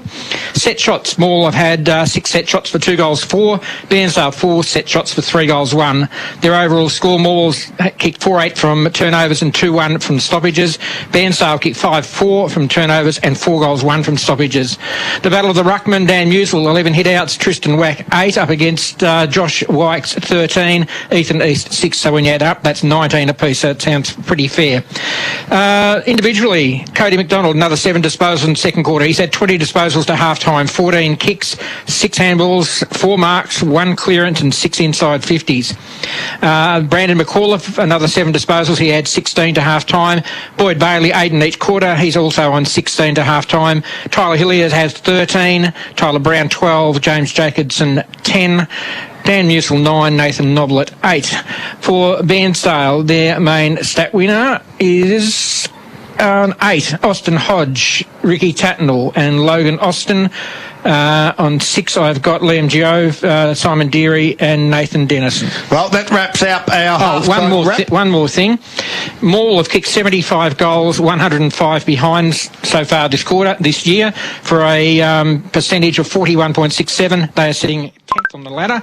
Moe are sitting 9th on the ladder with 85 goals, 108 behinds, 44%. So you were accuracy. close. You were close, but no cigar, of course. Didn't think you'd get a stat right day in the afternoon. Nick Lucchino. Let me just say, though, after this round, Moe will be on the bottom. Well, there we go. We're going to go to a quick break. It is, of course, half-time. There's our half-time wrap. All the scores that you needed around Gippsland, of course, here at the Morwell Rec Reserve. It's Bairnsdale leading the Tigers by 15 points. And you are listening to Gippsland Live on TRFM. All thanks to Harvey Norman Electrical, Gippsland. Don't forget the third quarter is coming up after the break.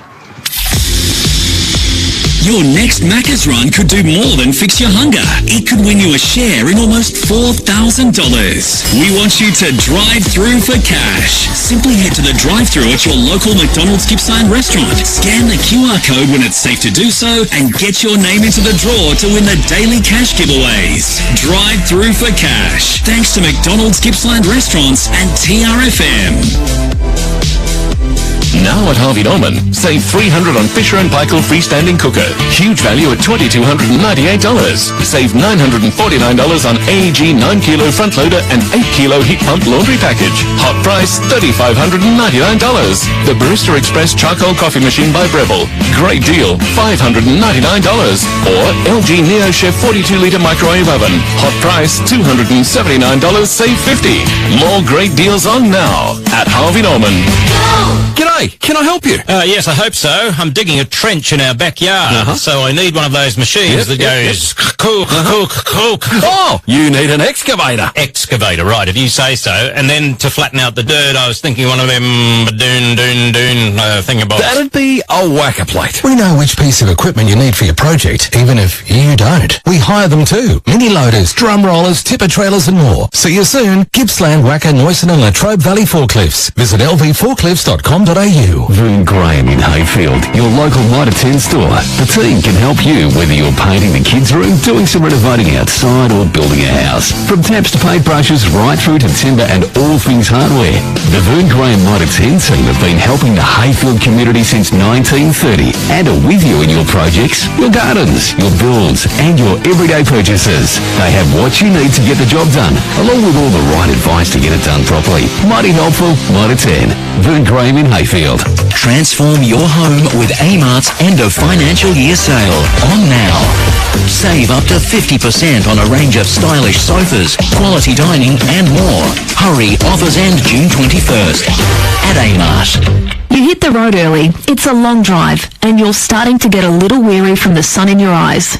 Driving tired can have the same effect as driving drunk. If you've been on the road for 2 hours, take a 15-minute break. Stop in at the nearest McDonald's restaurant in Gippsland. It's the perfect place to stop. You can stretch your legs, enjoy a coffee from a cafe, or grab a quick snack. A 15-minute break every 2 hours could help save your life. Another road safety message from McDonald's Gippsland, Road Safe and Gippsland's own TRFM. Bonus local delivery on selected bedding purchases now at Harvey Norman with purchases over $999. Includes mattresses, ensembles, bedroom and kids furniture. Plus 60 months interest free, no deposit, no interest from Latitude with 60 approximately equal monthly payments and receive a bonus gift card up to $1,000. Finance only available if you have or are approved for a participating Latitude credit card. Minimum finance amount $1,000. See T's and C's. Interest applies for non-compliance. Fees and product exclusions apply. In-store purchases only. Delivery within 25 radius of store. Bonus local delivery on selected bedding purchases at Harvey Norman. The Isuzu D-Max is born to live. You can go your own way. 3.5-ton towing, you can bring all the toys. Get off-road and play with 4x4 terrain command and a rear diff lock. And rock out with Android Auto and wireless Apple CarPlay. Plus, with a 5-star ANCAP safety rating, the 3-litre turbo diesel Isuzu D-Max is born to live. Test drive today at Gippsland Isuzu Ute on the Princess Highway, Traralgon. LMCT 10285. You'll love Beaumont Tiles' all-new Traralgon store. Bigger, better, brighter, with a whole new team and Australia's biggest range of tiles and bathroom wear. How can we help you? Beaumont Tiles' new Traralgon store, 71 Argyle Street. Introducing the Australiano from McCafe, their best ever coffee blend with chai and native wattle seed. This is the third quarter. Gippsland Live on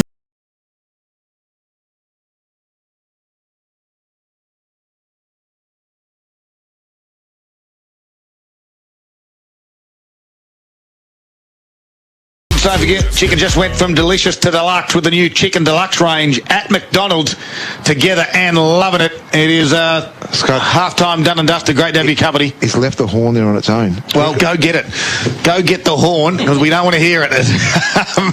Of course, you are listening to Gippsland Live from the Morwell Rec Reserve, and you've been following in the first half of football. The Bairnsdale supporters have got a horn, and it's giving Nick Lucchino the irrits. Yeah, now Nick wants a horn. Left ear. Now Nick wants a horn. He wants to go get it. Gucci's got the ice on his leg, so that's him for the day for sure, isn't it? As you said, Boxer, you predicted that pretty early. You saw he had a bit of an injury, and he will be a big loss for him, because that was one area in that forward line they were really troubling the Tigers. Yeah, you're right. Gooch and East and Austin, and they were pretty hard to stop. So all of a sudden 3 becomes 2, and the playing field evens up somewhat. 6-9 to 9-6, 15 scoring shots apiece, and guess what? 15 points the difference, favouring Bairnsdale, the visiting side today. The result more important for Morwell than it is for Bairnsdale. Yeah, I think that for them to stay in touch with the top 5 of the Tigers, Bairnsdale, look, they'll certainly want to get 2 wins in a row, and that will be their credit from you, challenging them. Have they learnt something from last week with the 2 stars coming into this game today? Well, I think the answer is clearly yes, they have. Yeah, no, I like what I've seen from both sides, to be honest. It's going to be the side that makes the most of opportunities. Too many times, especially Morwell, but too many times both sides have coughed up really good chances. Third quarter for McDonald's as Wack got the hand on, then got his boot to ball as well. Goes to centre half forward. Giovia was there. Tried to squeeze a handle out the back, did the Tigers. McDonald eventually gets it to Linton, now to Wack. They go towards Musil. It's going to go over their head. Noblet tapped it. It bounces in a dangerous spot. Nelson's there. Gave it straight to Noblet. And Noblet puts a torpedo through. And it was for a minor score. That went straight through the middle. It had to be touched, I would have thought, because it went through the big sticks. It looked a goal, didn't it? Looked a goal. Minor score. Margin now back at 14 points, Pop. So, our grandstand side, Bairnsdale will come. They'll do it through Daniel Preston, who looks to his right, and that's the way I think he may risk to go. He does. Got plenty of room. No one but there. There's no one to go on the end of it. So he saw the first move, but he didn't see the second. A good chess player always looks 3 or 4 moves ahead. One thing about Bairnsdale today, they've switched to the far side every time they've come out of defensive 50 if they've been able to. More just had to wake up into it and just squeeze it out of him. So Austin presents, and he presents well. He's a good, agile, big man. He plays on, centres the ball, Whack, front of the pack. Battle of the pack. McDonald said that a few times today. Was he taken high? No. Umpire says play on, and now he's going to say dropping the ball. We'll go against Morwell. Get away with McKenna, one of the Redlegs better player, gives it back to the coach in Austin, kicks up in the air and hopes the Redlegs forward can get on the end of it, but they can't. It's going to be Hearn that takes the easiest of marks, last line of defence. And he's got McDonald again. Gee, he's been great for the Gippsland. Bounces though, now he's under strike. Tacknell's got him, and the umpire quickly blew the whistle. Oh, you just let that one play out a little bit, Boxer, because you never know. Holding the footy, or some of the umpires do get the jitters in front of goals. They probably want to just keep it even. So a stoppage.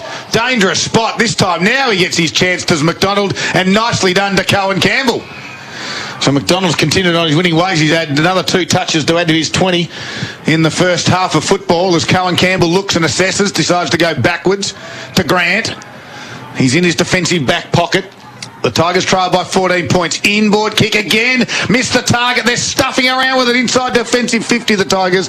They're going to get away with it, though. Here's Campbell again. Chip little kick over towards the grandstand and finds Musil, who can run and play on. Gets a handball over the top now to Linton. They've got some runners. He decides to kick, though. He should have handballed when he kicked. It might work out. Noblet will tap him to itself. He will run away from Deary. It sits up. He gives it to Noblet, and he's missed the hands. Now they're under strife. They've still got a chance, believe it or not. Cody McDonald, handballs inboard. Oh, my God. Who misses the target as well? Campbell has to go and chase it, gathers it, handballs to an open spot. Riley Lopez says, I'll snap around my body, and Hillier in the front spot gets to the back, touched. And another minus score. Can you believe it, Box? Scud, I'm going to say it. Morwell's handball today has been horrendous. Yep. Horrendous. That's all I got to say. All right, Bairnsdale bring the ball back into play. Straight down the guts they go, and hope more than anything else. Musil denies that hope and lays a good tackle right at centre half forward for Morwell. Poppy, isn't this game just a show of fundamentals and how good they are? You get that right, it opens up the game a lot easier. I don't want to be disrespectful, but you've just got to make sure the handball's used in the right situation. Or if you've got a handball, hit your teammate. This guy's been the best, clearly, Pop. Yeah, but unfortunately caught with the ball again was McDonald. He tried to make something out of nothing. Probably trying to do a little bit too much after a couple of mistakes by his teammates. And now Bairnsdale will come grandstand side. They'll do it through Preston again. No, he decides to straighten up, kick down the line. Dennison's the target. One-on-one contest. Young fella from Morwell has been pretty good, but at ground level it's going to be Vickery. Dances, kicks around top of the square. Austin waits, but he doesn't get the favourable bounce.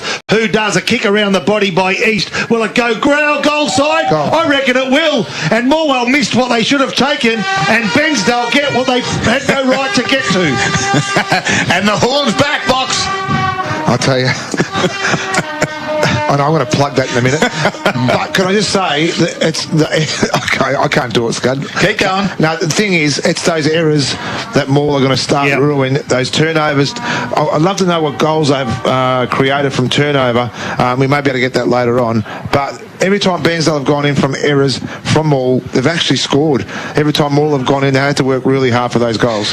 Here's your chance, Boxer. Go out and shove something down the end of that horn.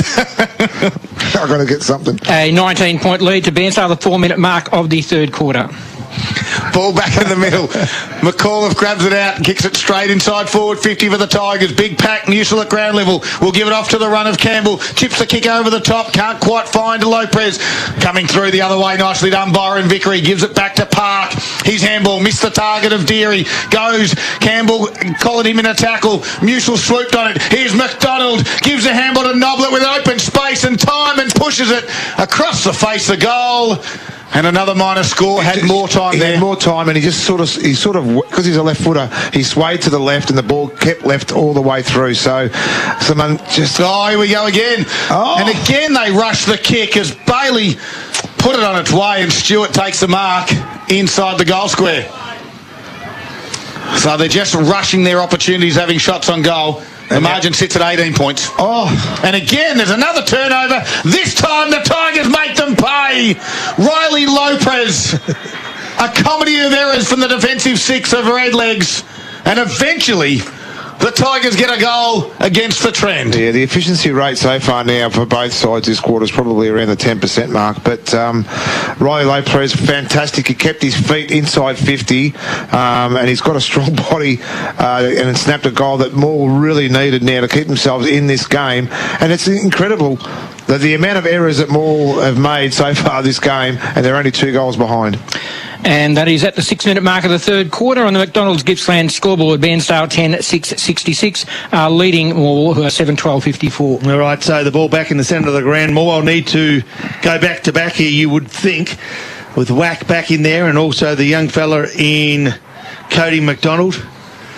So let's see if they can't get this ball out, the Tigers. Bairnsdale have been pretty good from centre breaks, and they might get first chance again. No, Morwell get hands to it, but Bairnsdale get hands to the Morwell player. Can't see the player at the bottom of the pack. Be the last player up. And the umpire will ball this one up. Haven't gained meterage for either side. Wack decides to take the ball. He does it cleverly. Left foot kick. Feeds it off to Big Linton. Max Linton will kick to the lead of Noblet. He puts it out in front. Noblet gets under it. And reading the ball better On that occasion was Andrew Nelson, who's been pretty steady down there, and he goes short to his teammate in Austin Hodge. Just directs his teammates as to where he thinks they should go, and then goes back goes back to Nelson.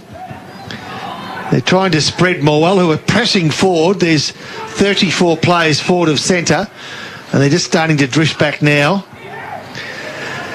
So there's not a lot of free space. You're going to have to kick to a contest, you'd think, with Vickery, and that's what he does. He goes long, whacks front of the pack for Morwell, taken out of it. A good, strong mark back of the pack was taken for the big man for Bairnsdale Wykes, who plays on quickly, and a nice take it was to find Reece Carstairs. Yeah, so Carstairs decides to kick out to the fat side. McCary got a little space. He's too far out to score, though. Jacobson's dislocated the shoulder too, boys. Keep an eye on that. McCary comes inboard to Reece Carstairs again. He's still outside 50. Jacobson now gets to the bench. He's in all sorts of strife. Might not be a shoulder in the end. It could be hand or arm of some ability. And, of course, going forward to the red legs. And Austin Hodge takes the mark directly in front for Bairnsdale. Shoulder. Definitely shoulder. Definitely shoulder. Yep. So he'll be a big loss. He's been a good player for the Tigers. As Austin Hodge got on the end of this one. And he is directly in front. And will look to get the second goal of the quarter for Bairnsdale. Directly in front is Austin Hodge. He's a super player. Very important for this Bairnsdale side.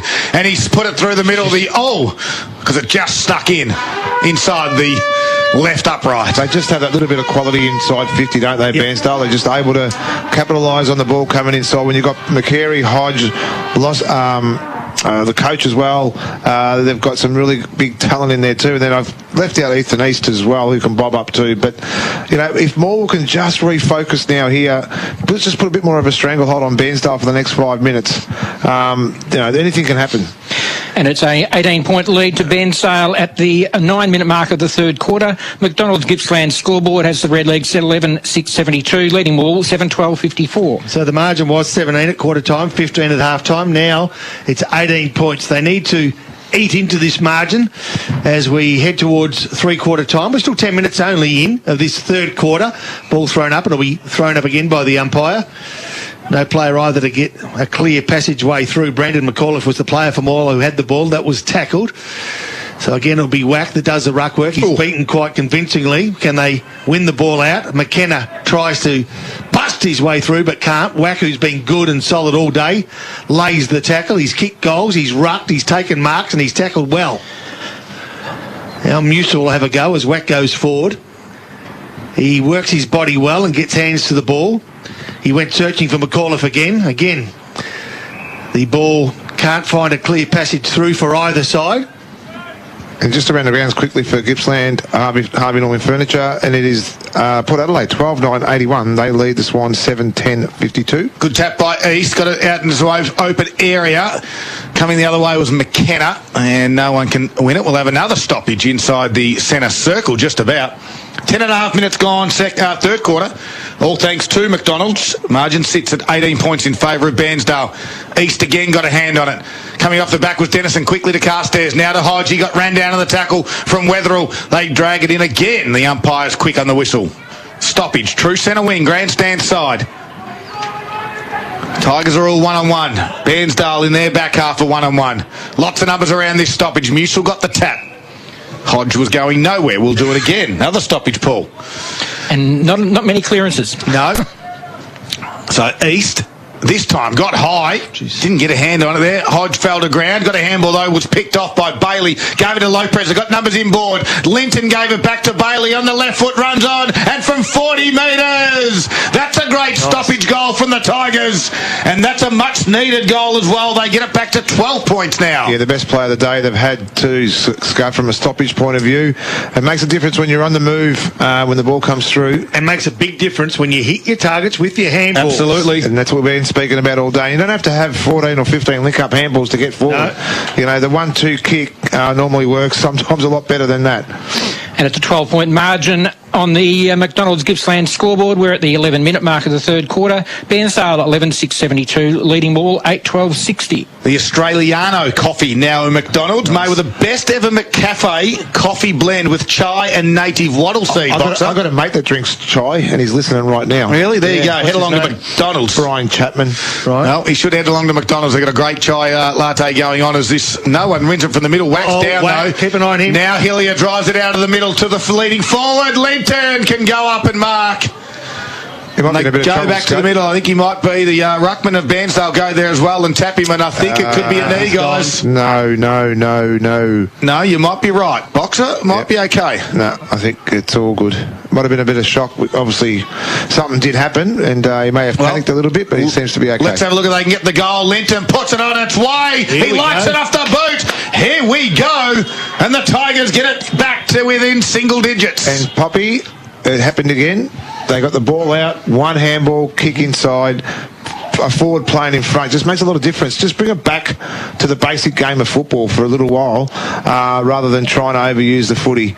And it all started there from Whack as well in the middle. But is he okay? Yeah, he's very good. He's going for the ruck now. So we thought he was dead, and now he's back from it and ready to go again. Margin back to single figures, still in Bairnsdale's favour. They are 6 points ahead at the 13-minute mark of this third quarter. The McDonald's Gippsland scoreboard has the Redlegs on 11-6-72, leading Ball 9-12-66. Looks like they've put Jacobson's shoulder back in. This is gutsy. They've taped it up, and he's back out there again too. So great news there for the Tigers. Yep, so giving him no chance to cool down, keep him in the action. Whack is in the action. Oh, and he falls pretty heavily too. He body slammed nothing except the centre circle. He comes up with the white lime in his nose. Okay, I made that bit up, but I tell you what, he did hit the ground hard. Importantly, McDonald goes forward, a kick around the body, finds a teammate directly in front. Nicely done. Riley LaPraise, who's kicked one today, will get the chance to bring them even with Bairnsdale. Two kicks to get inside 50. What are they doing right now? Yeah, kicking for goal. Tell you what, Hillier's two clearances have been super important.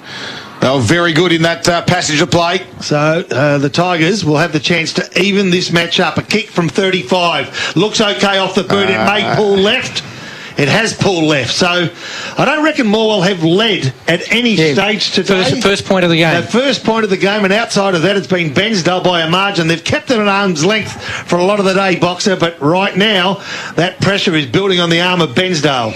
5-point lead to Bairnsdale at the 14.5-minute mark of the third quarter. Kieran Vickery comes to the grandstand side in front of the coach in Austin. He quickly gets it towards half forward McCary. He's got a little bit of a run and jump, can't mark.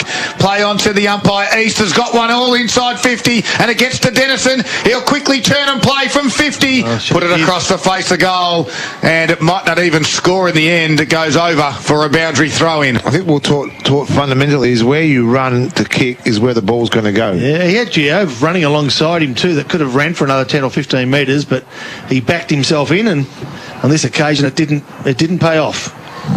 So boundary throw in hard up against the point post in Bairnsdale's attacking 50. They lead still by 5 points. This is where McCary becomes dangerous. Very, very dangerous. You watch this now. He'll swoop on this and it'll be a little grubber kick goal. Oh, he's on the move. Tyler Brown's with him, and the ball comes back in. Wykes tapped it over the back. He was there. He was lurking. Austin was there as well, though. Blew it on his tail. Couldn't quite get it. Now they work again. McKenna got one over the shoulder, did he? Yes, he did. Hillier got him high, and McKenna will have a shot from 45 metres out. Here comes the horn. He played it well though, McKenna. He dropped the shoulder into the tackle. He knew the tackle was coming. Can I mention too though, I really like the fact that the coaches from Morwell have persevered with Blewett on Austin. I think it's a great learning curve for him as well. He's only a young player with a huge future playing against the next AFL footballer, and he's acquitted himself really well today. He has. He's had some challenges, but you're exactly right. He's stood up to it, and he's had certainly won his battles as McKenna will come in to have a shot at goal at the 16-minute mark of the third quarter. As he has taken a long time, and he did this last time, Boxer, didn't he? And he walks in. Eventually, his left foot shot on goal, and it's put it through for a minor score. There you go. He's had 2 points. You want to give him a bit of urgency, Box. Jesus. Can someone get the runner out to the lad? Margin now sits at 6 points, Paul. 11.773 Bairnsdale to Morwell 9.13.67. He coming up to the 17-minute mark of the third quarter. McDonald's Gippsland scoreboard. But with all jokes aside, how much power are you going to get when you're walking in that slow? No, not as much as well. Accuracy's been his problem, but you're right too. Just the momentum's not there, and the momentum is swinging in this game also. The ball currently half-back line, Morwell bottom of the pack. And on the top of the pack was Randall Stewart to keep that ball in. The umpire will ball this one up. Left half forward flank it is. Musil gets front position. Can he get his hands on the ball? He can't. It's Wykes that got a hand down. Nicely done by Hillier. Dispossessed though. Carstairs, his handball cut off, and they give ground to keep possession. Byron Vickery kicks inside 50, has to wait and deliver. But McCary from the back takes a really strong mark. He was the meat in the Tiger sandwich, but a good composure under pressure, and he'll kick from 45 on a 45, and the way he plays, he's sure to play onto his right side, I reckon. This is a bloke that knows where the goals are and knows how to kick goals as well. I reckon they'll be testing his right calf now too. It's heavily taped at the moment, and we know that he hasn't got that zip today. So we'll see what happens here from about 45 3 or 4 Morwell players not alert on the right side, just in case he does go off. He doesn't. He backs himself in off the boot. He goes right. He kicks right, and that's where it ends up. Right offline for a minor score. 11.874. Bairnsdale 7-point lead over Morwell. 9.13.67. 18-minute mark of the third quarter on the McDonald's Gippsland scoreboard. Walsh brings it in, and McCary might get another shot at this one. Just gets over his head to Grant. Gives it back to Walsh, who ran on. Got to chip his kick towards Campbell. He's got 2 to beat. Can't do so. That's because the big fella, Ethan East, was there. He played on. Runs himself in some trouble. Goes back. Gives a handball back to Mean, who can give it across to Vickery. That's Byron. Shrugs 1 tackle. Shrugs 2 tackle. Runs into another. Kicks it inside forward 50. Body work from Hearn was good. Dennison flicked it out to the runner Giovi. He's got one more. Gives it to Carstairs. He fumbles once. Fumbles twice. Then he's in trouble. Handballs over his head. The Tigers' defence stands tall. Whack can get a handball away. The umpire said, no, let's bring this back. It's going to come all the way back towards Dan Musil. There was a bit going on with McKenna and Musil off the ball, and the umpires picked it up and paid a free. So we've got another player for Bairnsdale coming off with what appears to be a corky, right leg. Byron Vickery. Yeah, got it right in the side of the leg then too from McCall. It was an absolute ripper.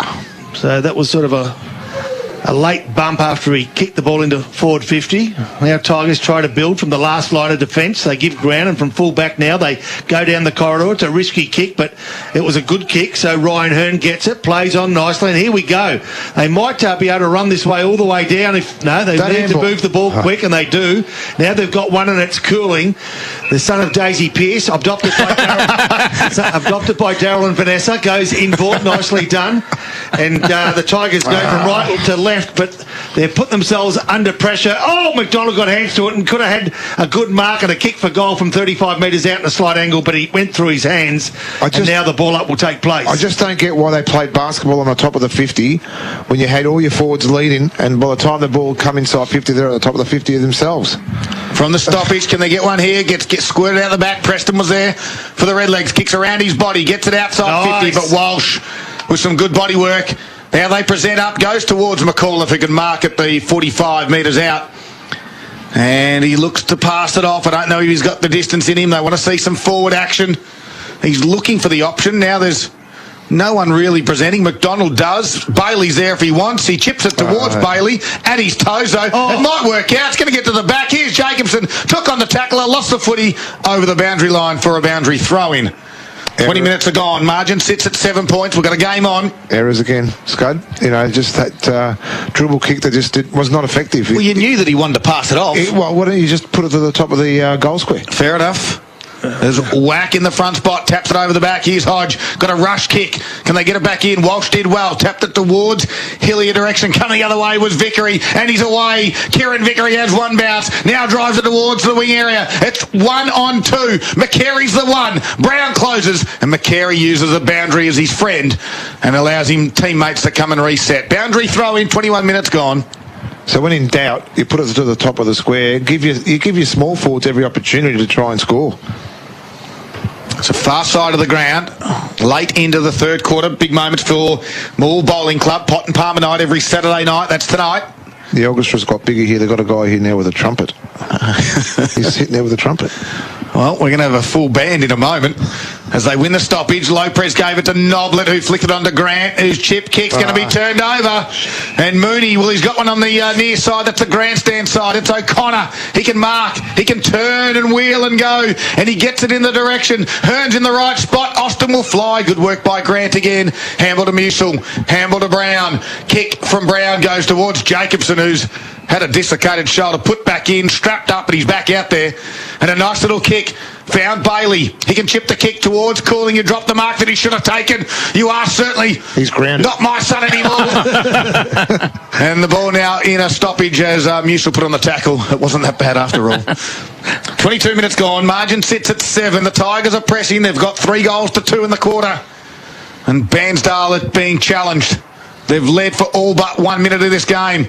Jacobson from the stoppage. Handball forward good towards Lopez. Out now to the run of Cody McDonald. Goes to ground. Twist. Turns. Gets away from Hodge. Left foot kick. Goes towards Linton. They go back. The Tigers top of the 50 over in front of Bailey for a boundary throw in. Here's Rob Popplestone. So you get the sense that Tigers hit the front. It just might be enough to take the wind out of the sails of Bairnsdale, who, give credit where it's due, they've battled manfully. In fact, they've played the better footy, and that's represented on the scoreboard. It's only a margin of 7 points, but they backed up last week's performance with a good solid hit out today away from home. The ball outer side of the ground, 50 metres from Morwell's goals. The throw-in was short. McKenna got a quick kick. Didn't gain a lot of distance. Vickery handball. Nicely done too by Austin, but they're having trouble getting the ball out of defensive 50. Morwell's numbers have been good. Under pressure, Musil gives. I tell you what, they're keen to give a handball when they don't always have to. Now, here he is, the son of Vanessa, to bring the ball to within, bring this game to within 1 point. Nephew of Rod. And recently just found out that he was adopted. He's got a fair bit on his plate, this young fella. Yeah, he has. So young Blake Cooling back into the side today. Got some talent.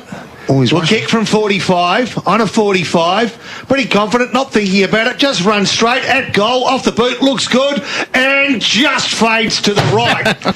And Daryl Cooling puts a cross next to his name and says, bear time 7:15. 9-14-68 the Morwell score. They're trailing by 1 goal on Bairnsdale. 11-8-74, the 24-minute mark of the third quarter. McDonald's Gippsland scoreboard. Got to take your chances, Box.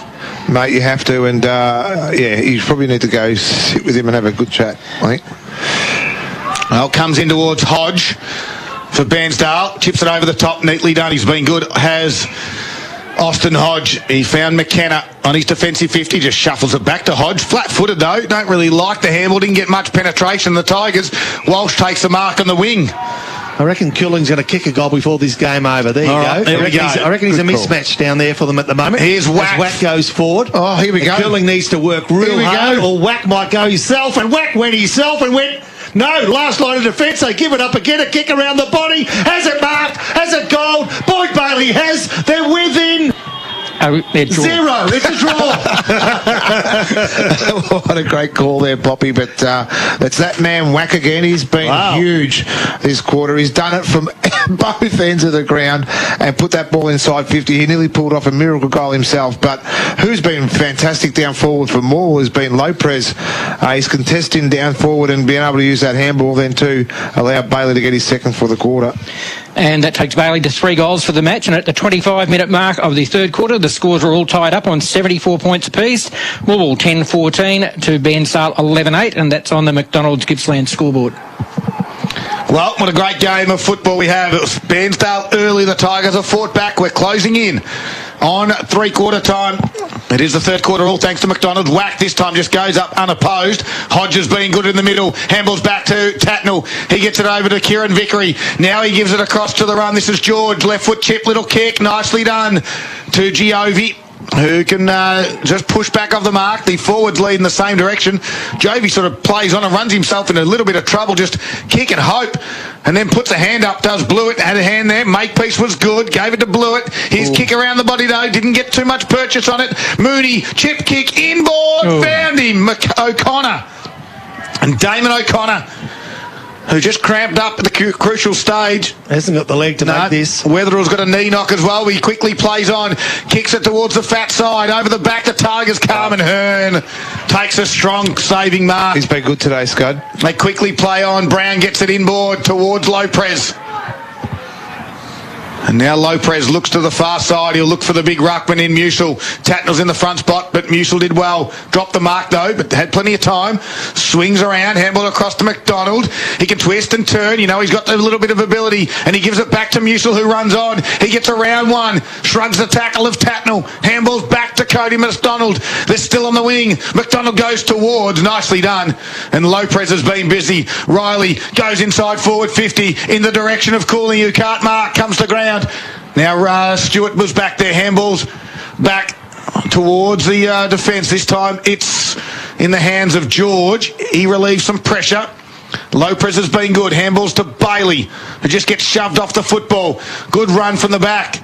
That time it was McKenna gets to the wing and Musil takes the mark. He does play on, he does. I'm not sure whether that was a mark or he chose to play on, but anyway, McKenna's got the ball for the Bairnsdale side, kicks to a one-on-one contest. This is dangerous. The umpire wanted to call holding, he didn't. He let it go, and now Morwell have been let go, but only momentarily. The pressure's enormous, and now they've been called for dropping the footy inside their defensive 50. Morwell in a spot of bother. McAuliffe in trouble. And they've called for the trainer. He's not feeling well at all, McAuliffe. The score's locked away at 74 apiece. 27 3/4 minutes gone, third quarter. Someone from the Tigers should stand on the mark here because McAuliffe can't move. Although East will take his time, Pop. Yeah, so East, you'd almost back him from here. He'll kick from probably just on the 50 arc, but he's directly in front. So it's going to take a kick of better than 50 metres. There's no wind to speak of. Score's locked away. Siren only moments away. He walks it in. He gathers some momentum. He kicked from 49, and he's just offline from 49 and through for a minor score. Taking Bairnsdale to 11-9-75, leading by that 1 point over Morwell, who are 10-14-74. Almost the 29-minute mark of the third quarter. McDonald's Gippsland scoreboard. So Walsh has it in the defensive back pocket. Chipped little kick to Brown.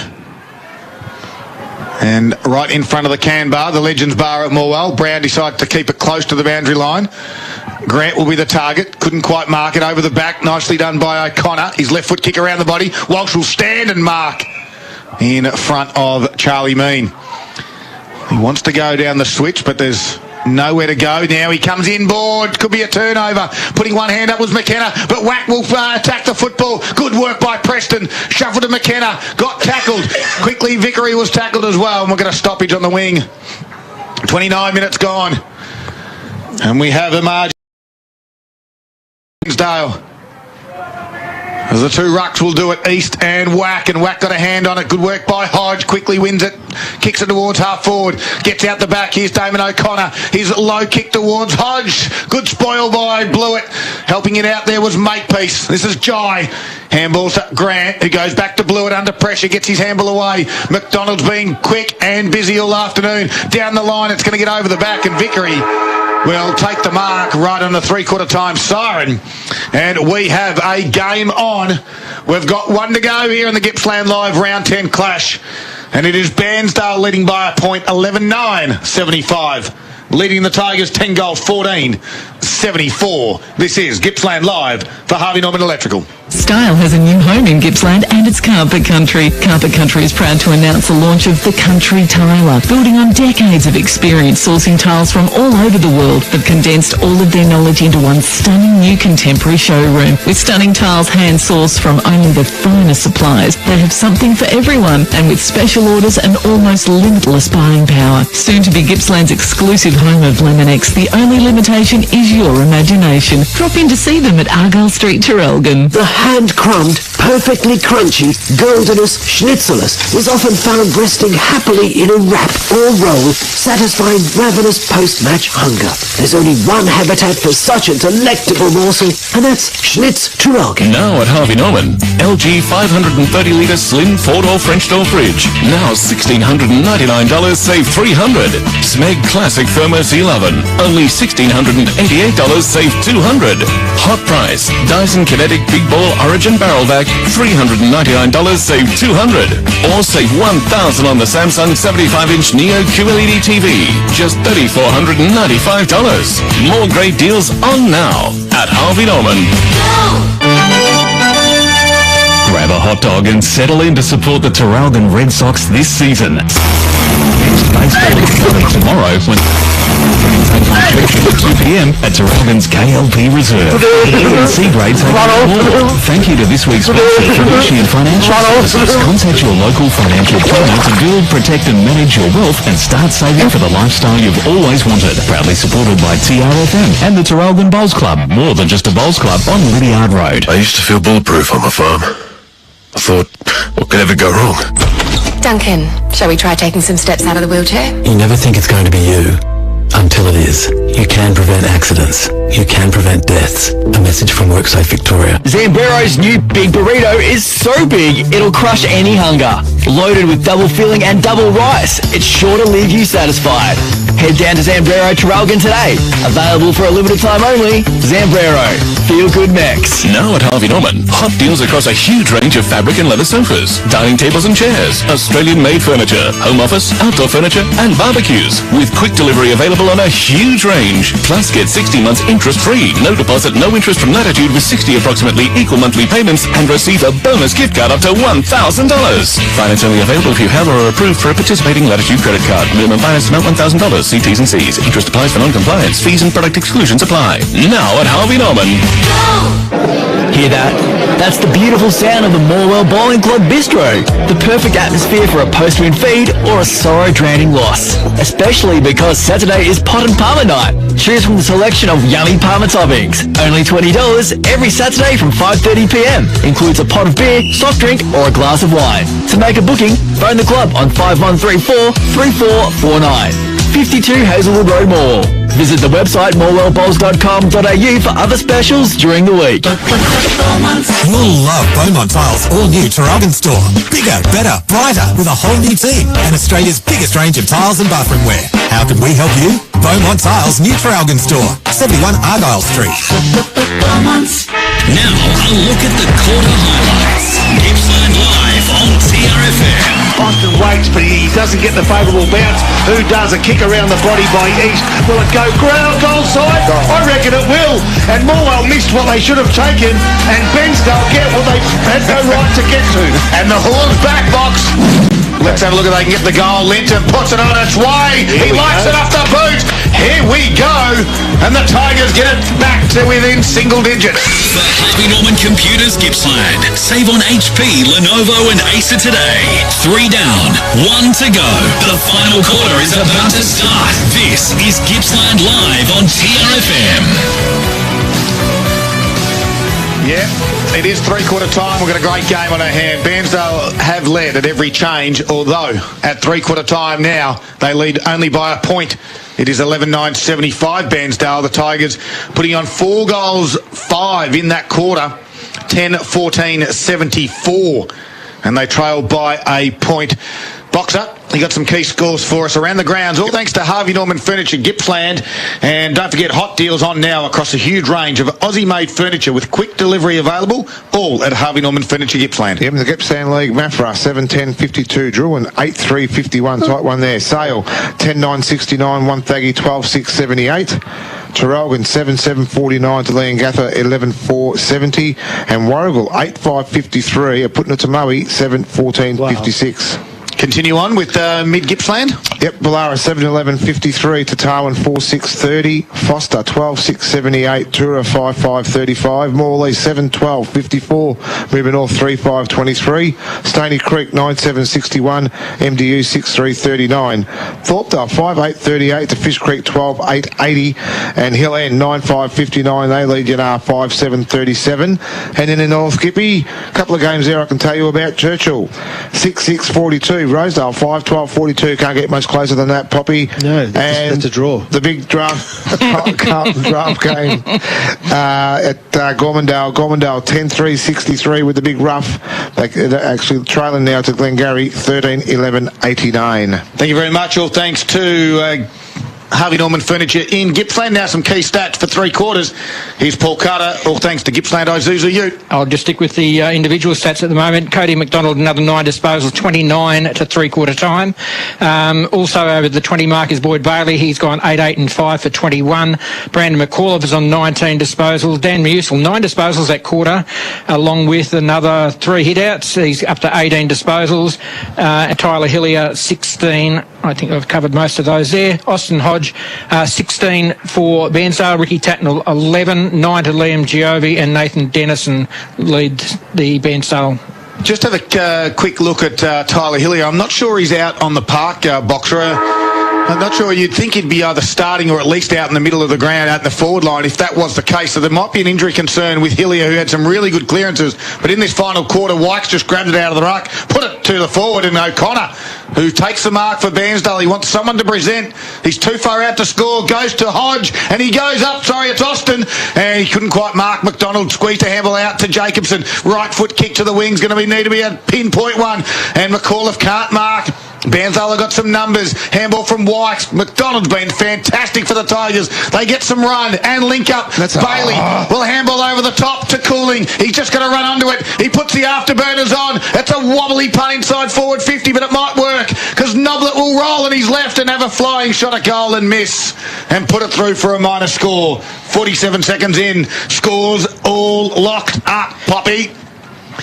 Yeah, great set of handball. Probably went one too many again, as you heard Boxer's sigh as the Tigers went through the middle of the ground. Cooling probably should have made more of finding a target, but a fortuitous bounce by Noblet gave him the chance and just offline. But as you say, scores locked away. Morwell 10-15, Bairnsdale 11-9. They'll bring the ball back in the red legs. Grandstand side they'll go. It's going to fall short and probably too easy. The man in front was Sykes. Couldn't take the mark. He probably should have. Whack fights hard, as he's done for the last 3 quarters.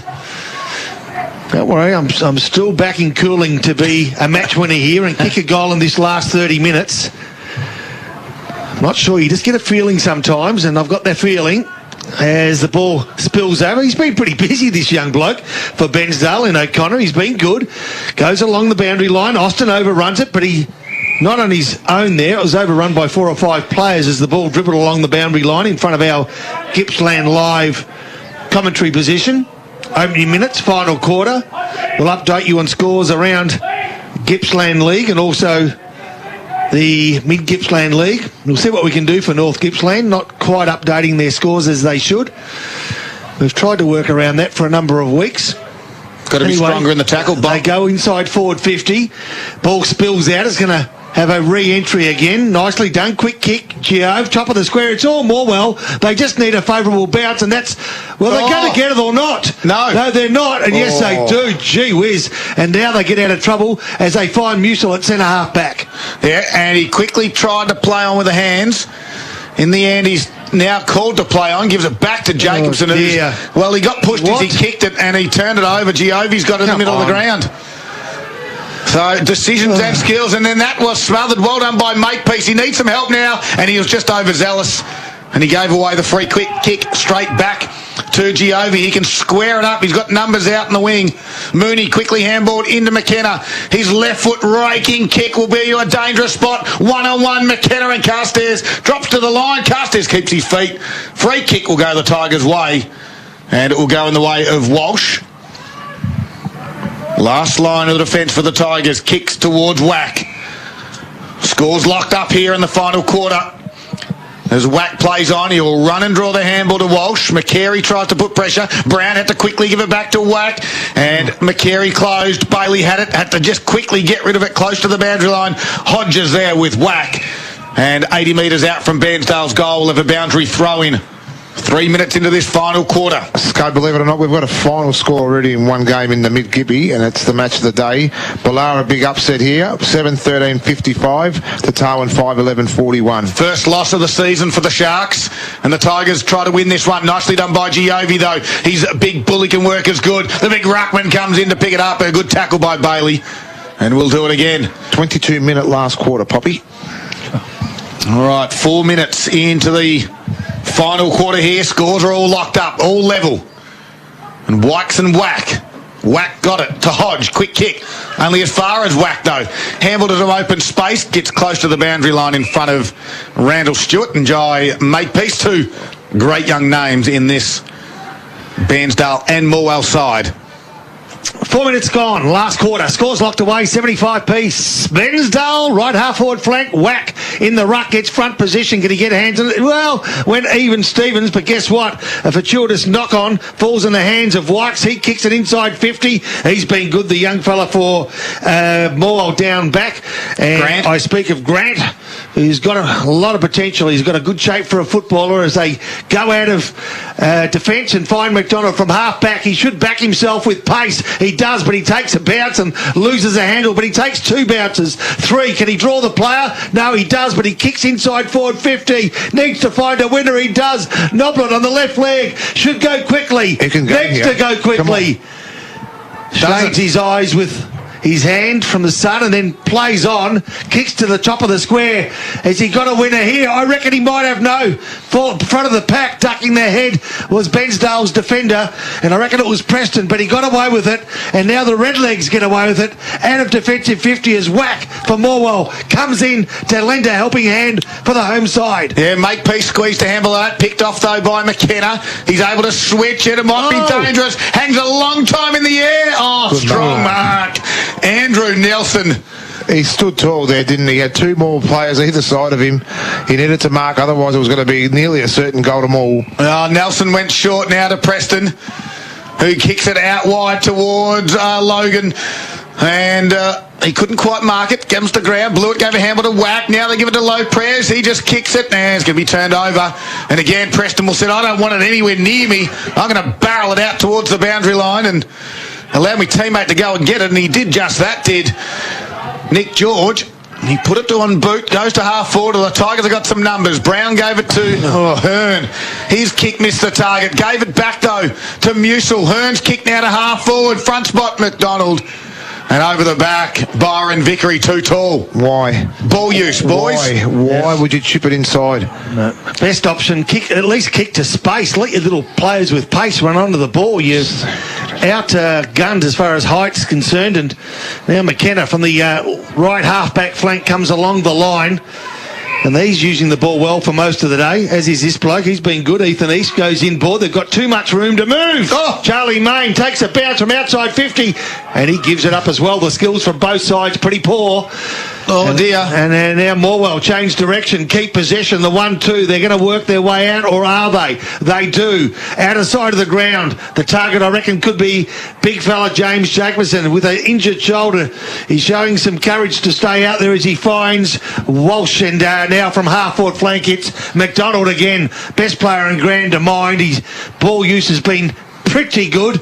And on this occasion, just can't find a teammate at right half-forward flank. It spills over the boundary line. The game's is tight, Poppy. I just don't understand why we don't go the shortest way home. Yeah, I understand that they've got a game plan to play to and a game style they want to play to, but when the game's in the balance like it is right now, let's not play around the ground. Let's use the corridor better than what they have, and it's a 2-kick game into the 50.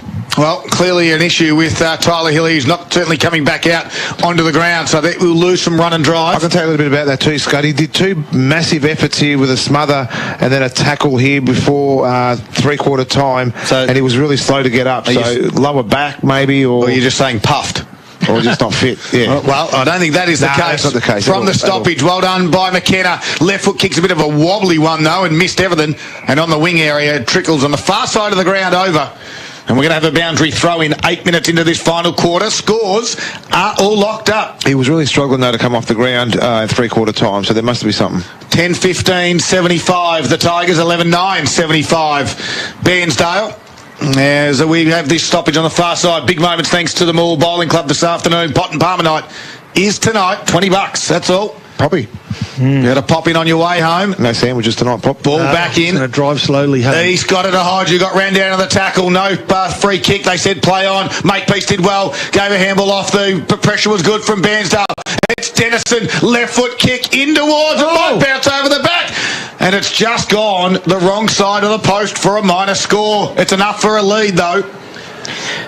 Bairnsdale 11-10-76 to Morwell 10-15-75. 9 minutes played in the last quarter on the Harvey Norman computer scoreboard. So Morwell bring the ball back into play. Bairnsdale, though, go back into the top of the square and they ease the pressure. Morwell's skills still letting them down as they this time choose to go down the corridor. Wack tries to steal the ball from the back of a tumbling pack on the ground. He can't. The umpire will take control. 76 plays 75. It's the visitors. Bairnsdale up by a point. 9.5 minutes gone, final quarter. And again, Tatnell from this one. Kicked it high, inside forward 50. A big pack will form. Comes to ground level. Working hard. There is a big resting ruckman in. Wykes.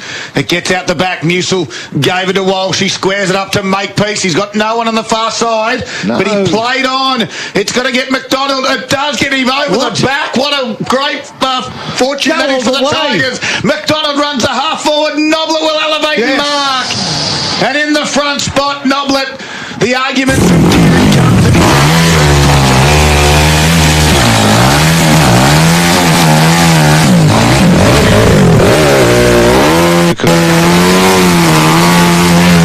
For more today, all day.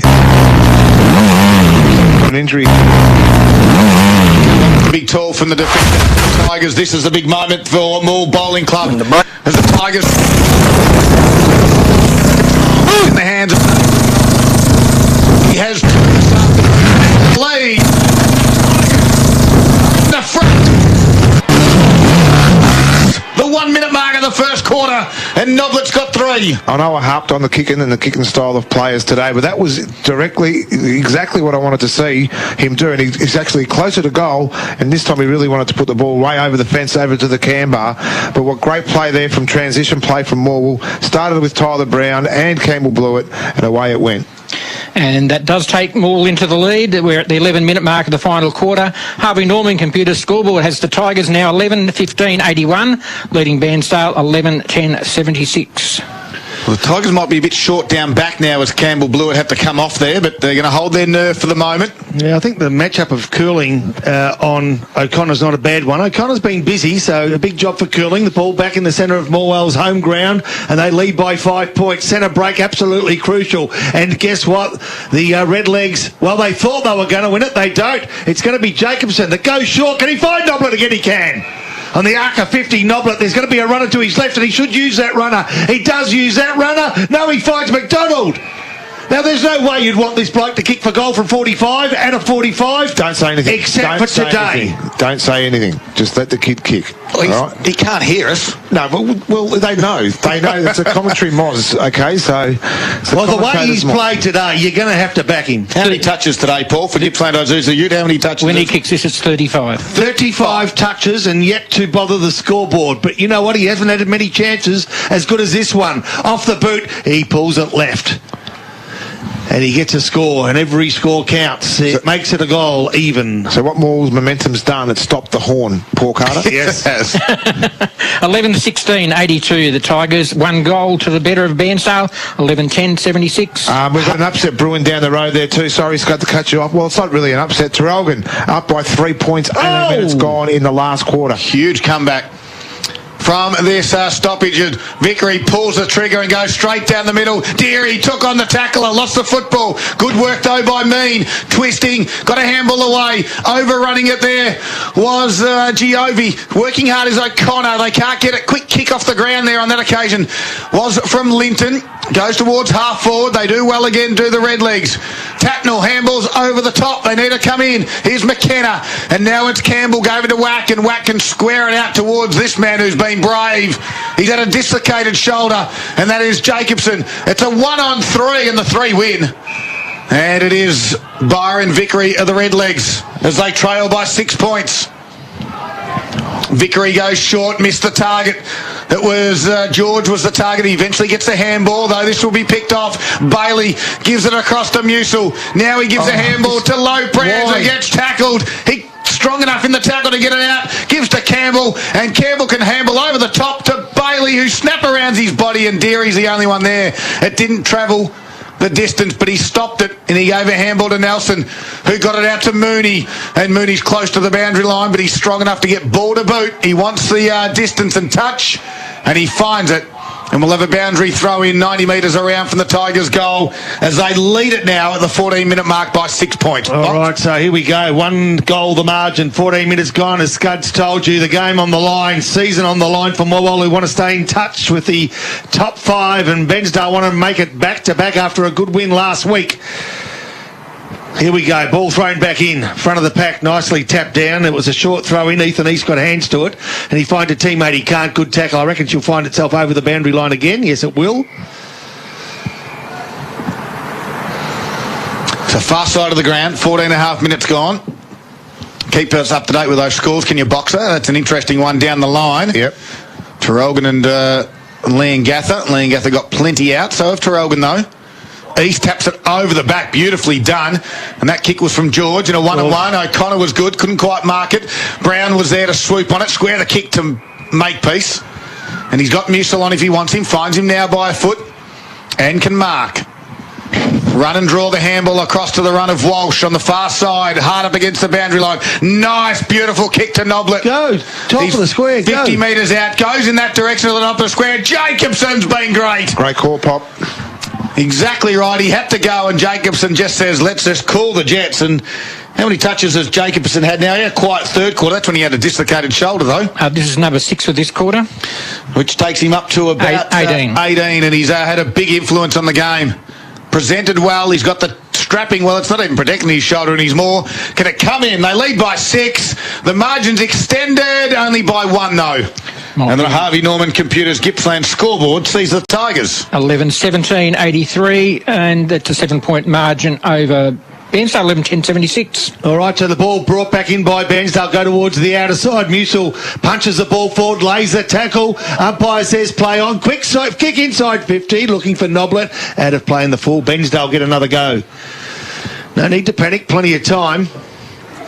But that's only 7 points to the margin. One of 3 or 4 really close games all round Gippsland today. The player of the ball is Randall Stewart.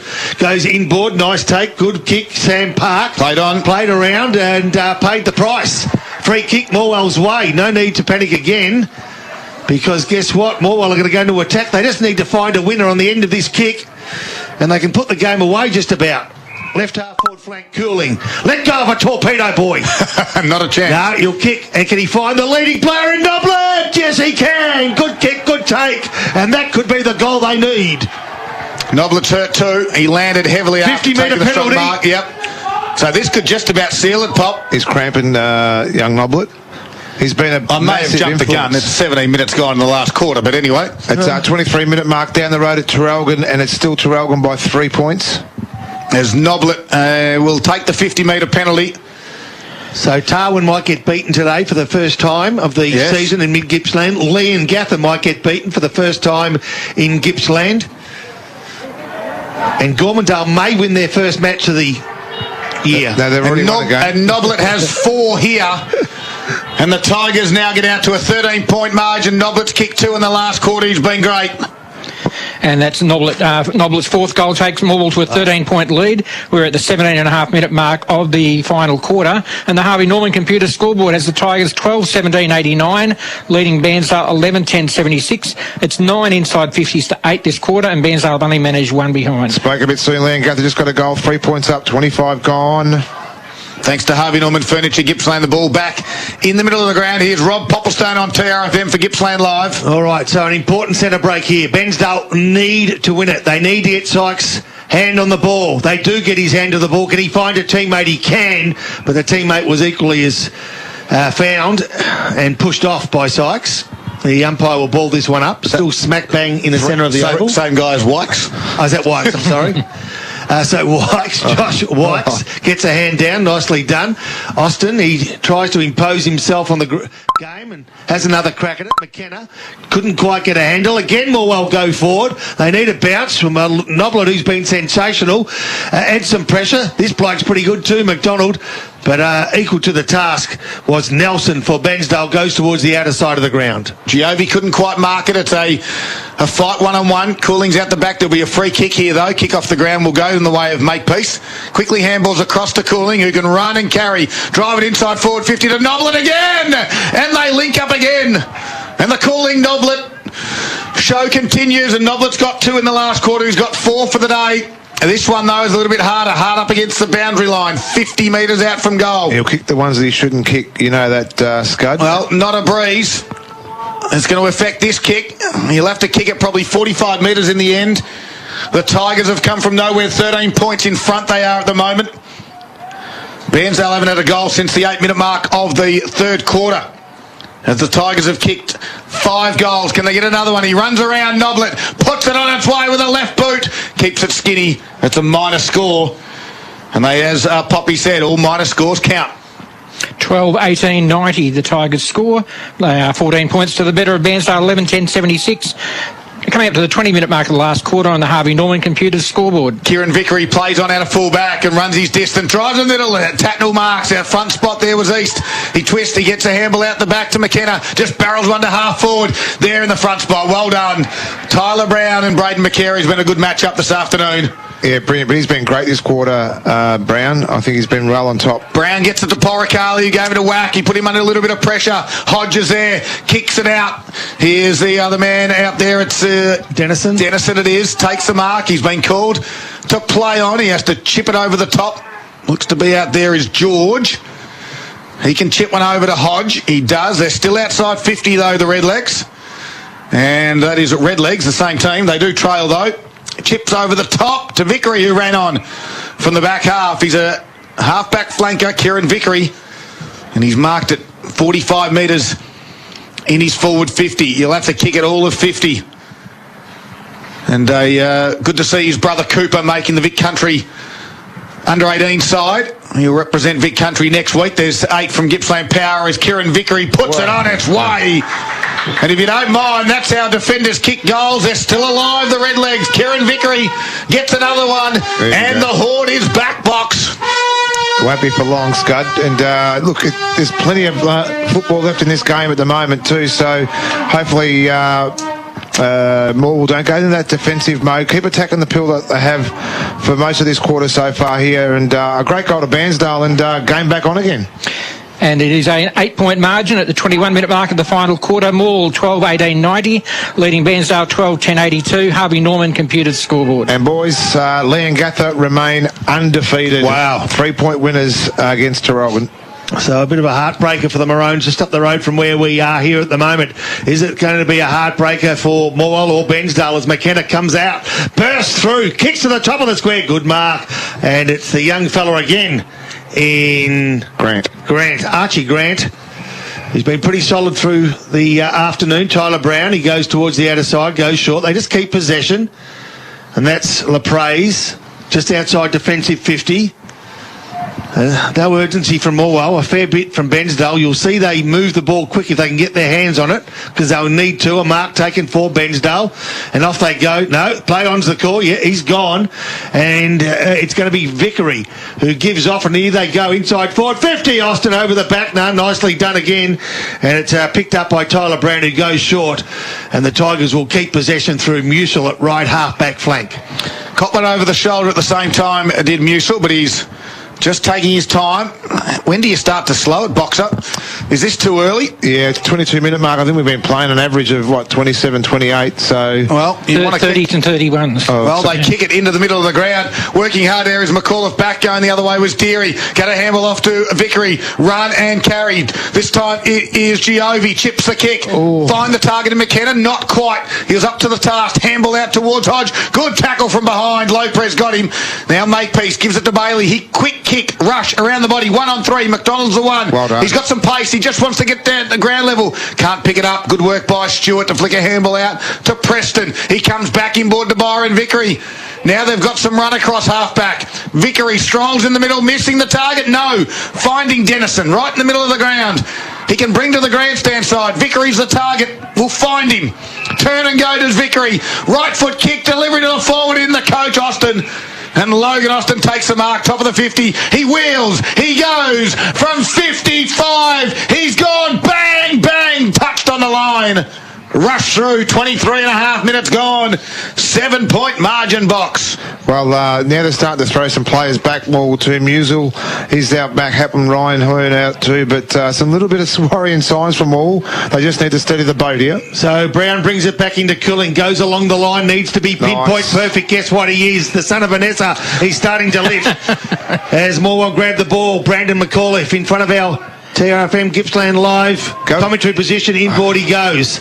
Geez, I thought he might play on. The umpire gave LaPraise the benefit of the doubt. Looks to his left. He's going to keep it boundary side. Nice kick too. They keep possession. They're doing it well. Brandon McAuliffe calls his players to go along the boundary. Goes short to Cooling. She must have been right on 10 metres. As he's going to play on now and kick along the line again. It's a nice kick to McDonald. No, gee, he dropped what he should have taken. 2 bites, not enough. Needed a third. Spills over the boundary line near the 50-metre line, right on the intersection there. Morwell into attack. They lead by 7 points. 24 and a half minutes gone. Ball about to come back in. Wack will do it up against Wykes. Have they done all afternoon. Wykes in the front spot. Tapped it towards his goal. Well picked off by Byron Vickery. Oh, he got tackled but then just kept onto it. Now Deary can run through centre half back. They've got some run. Can they get it over the back?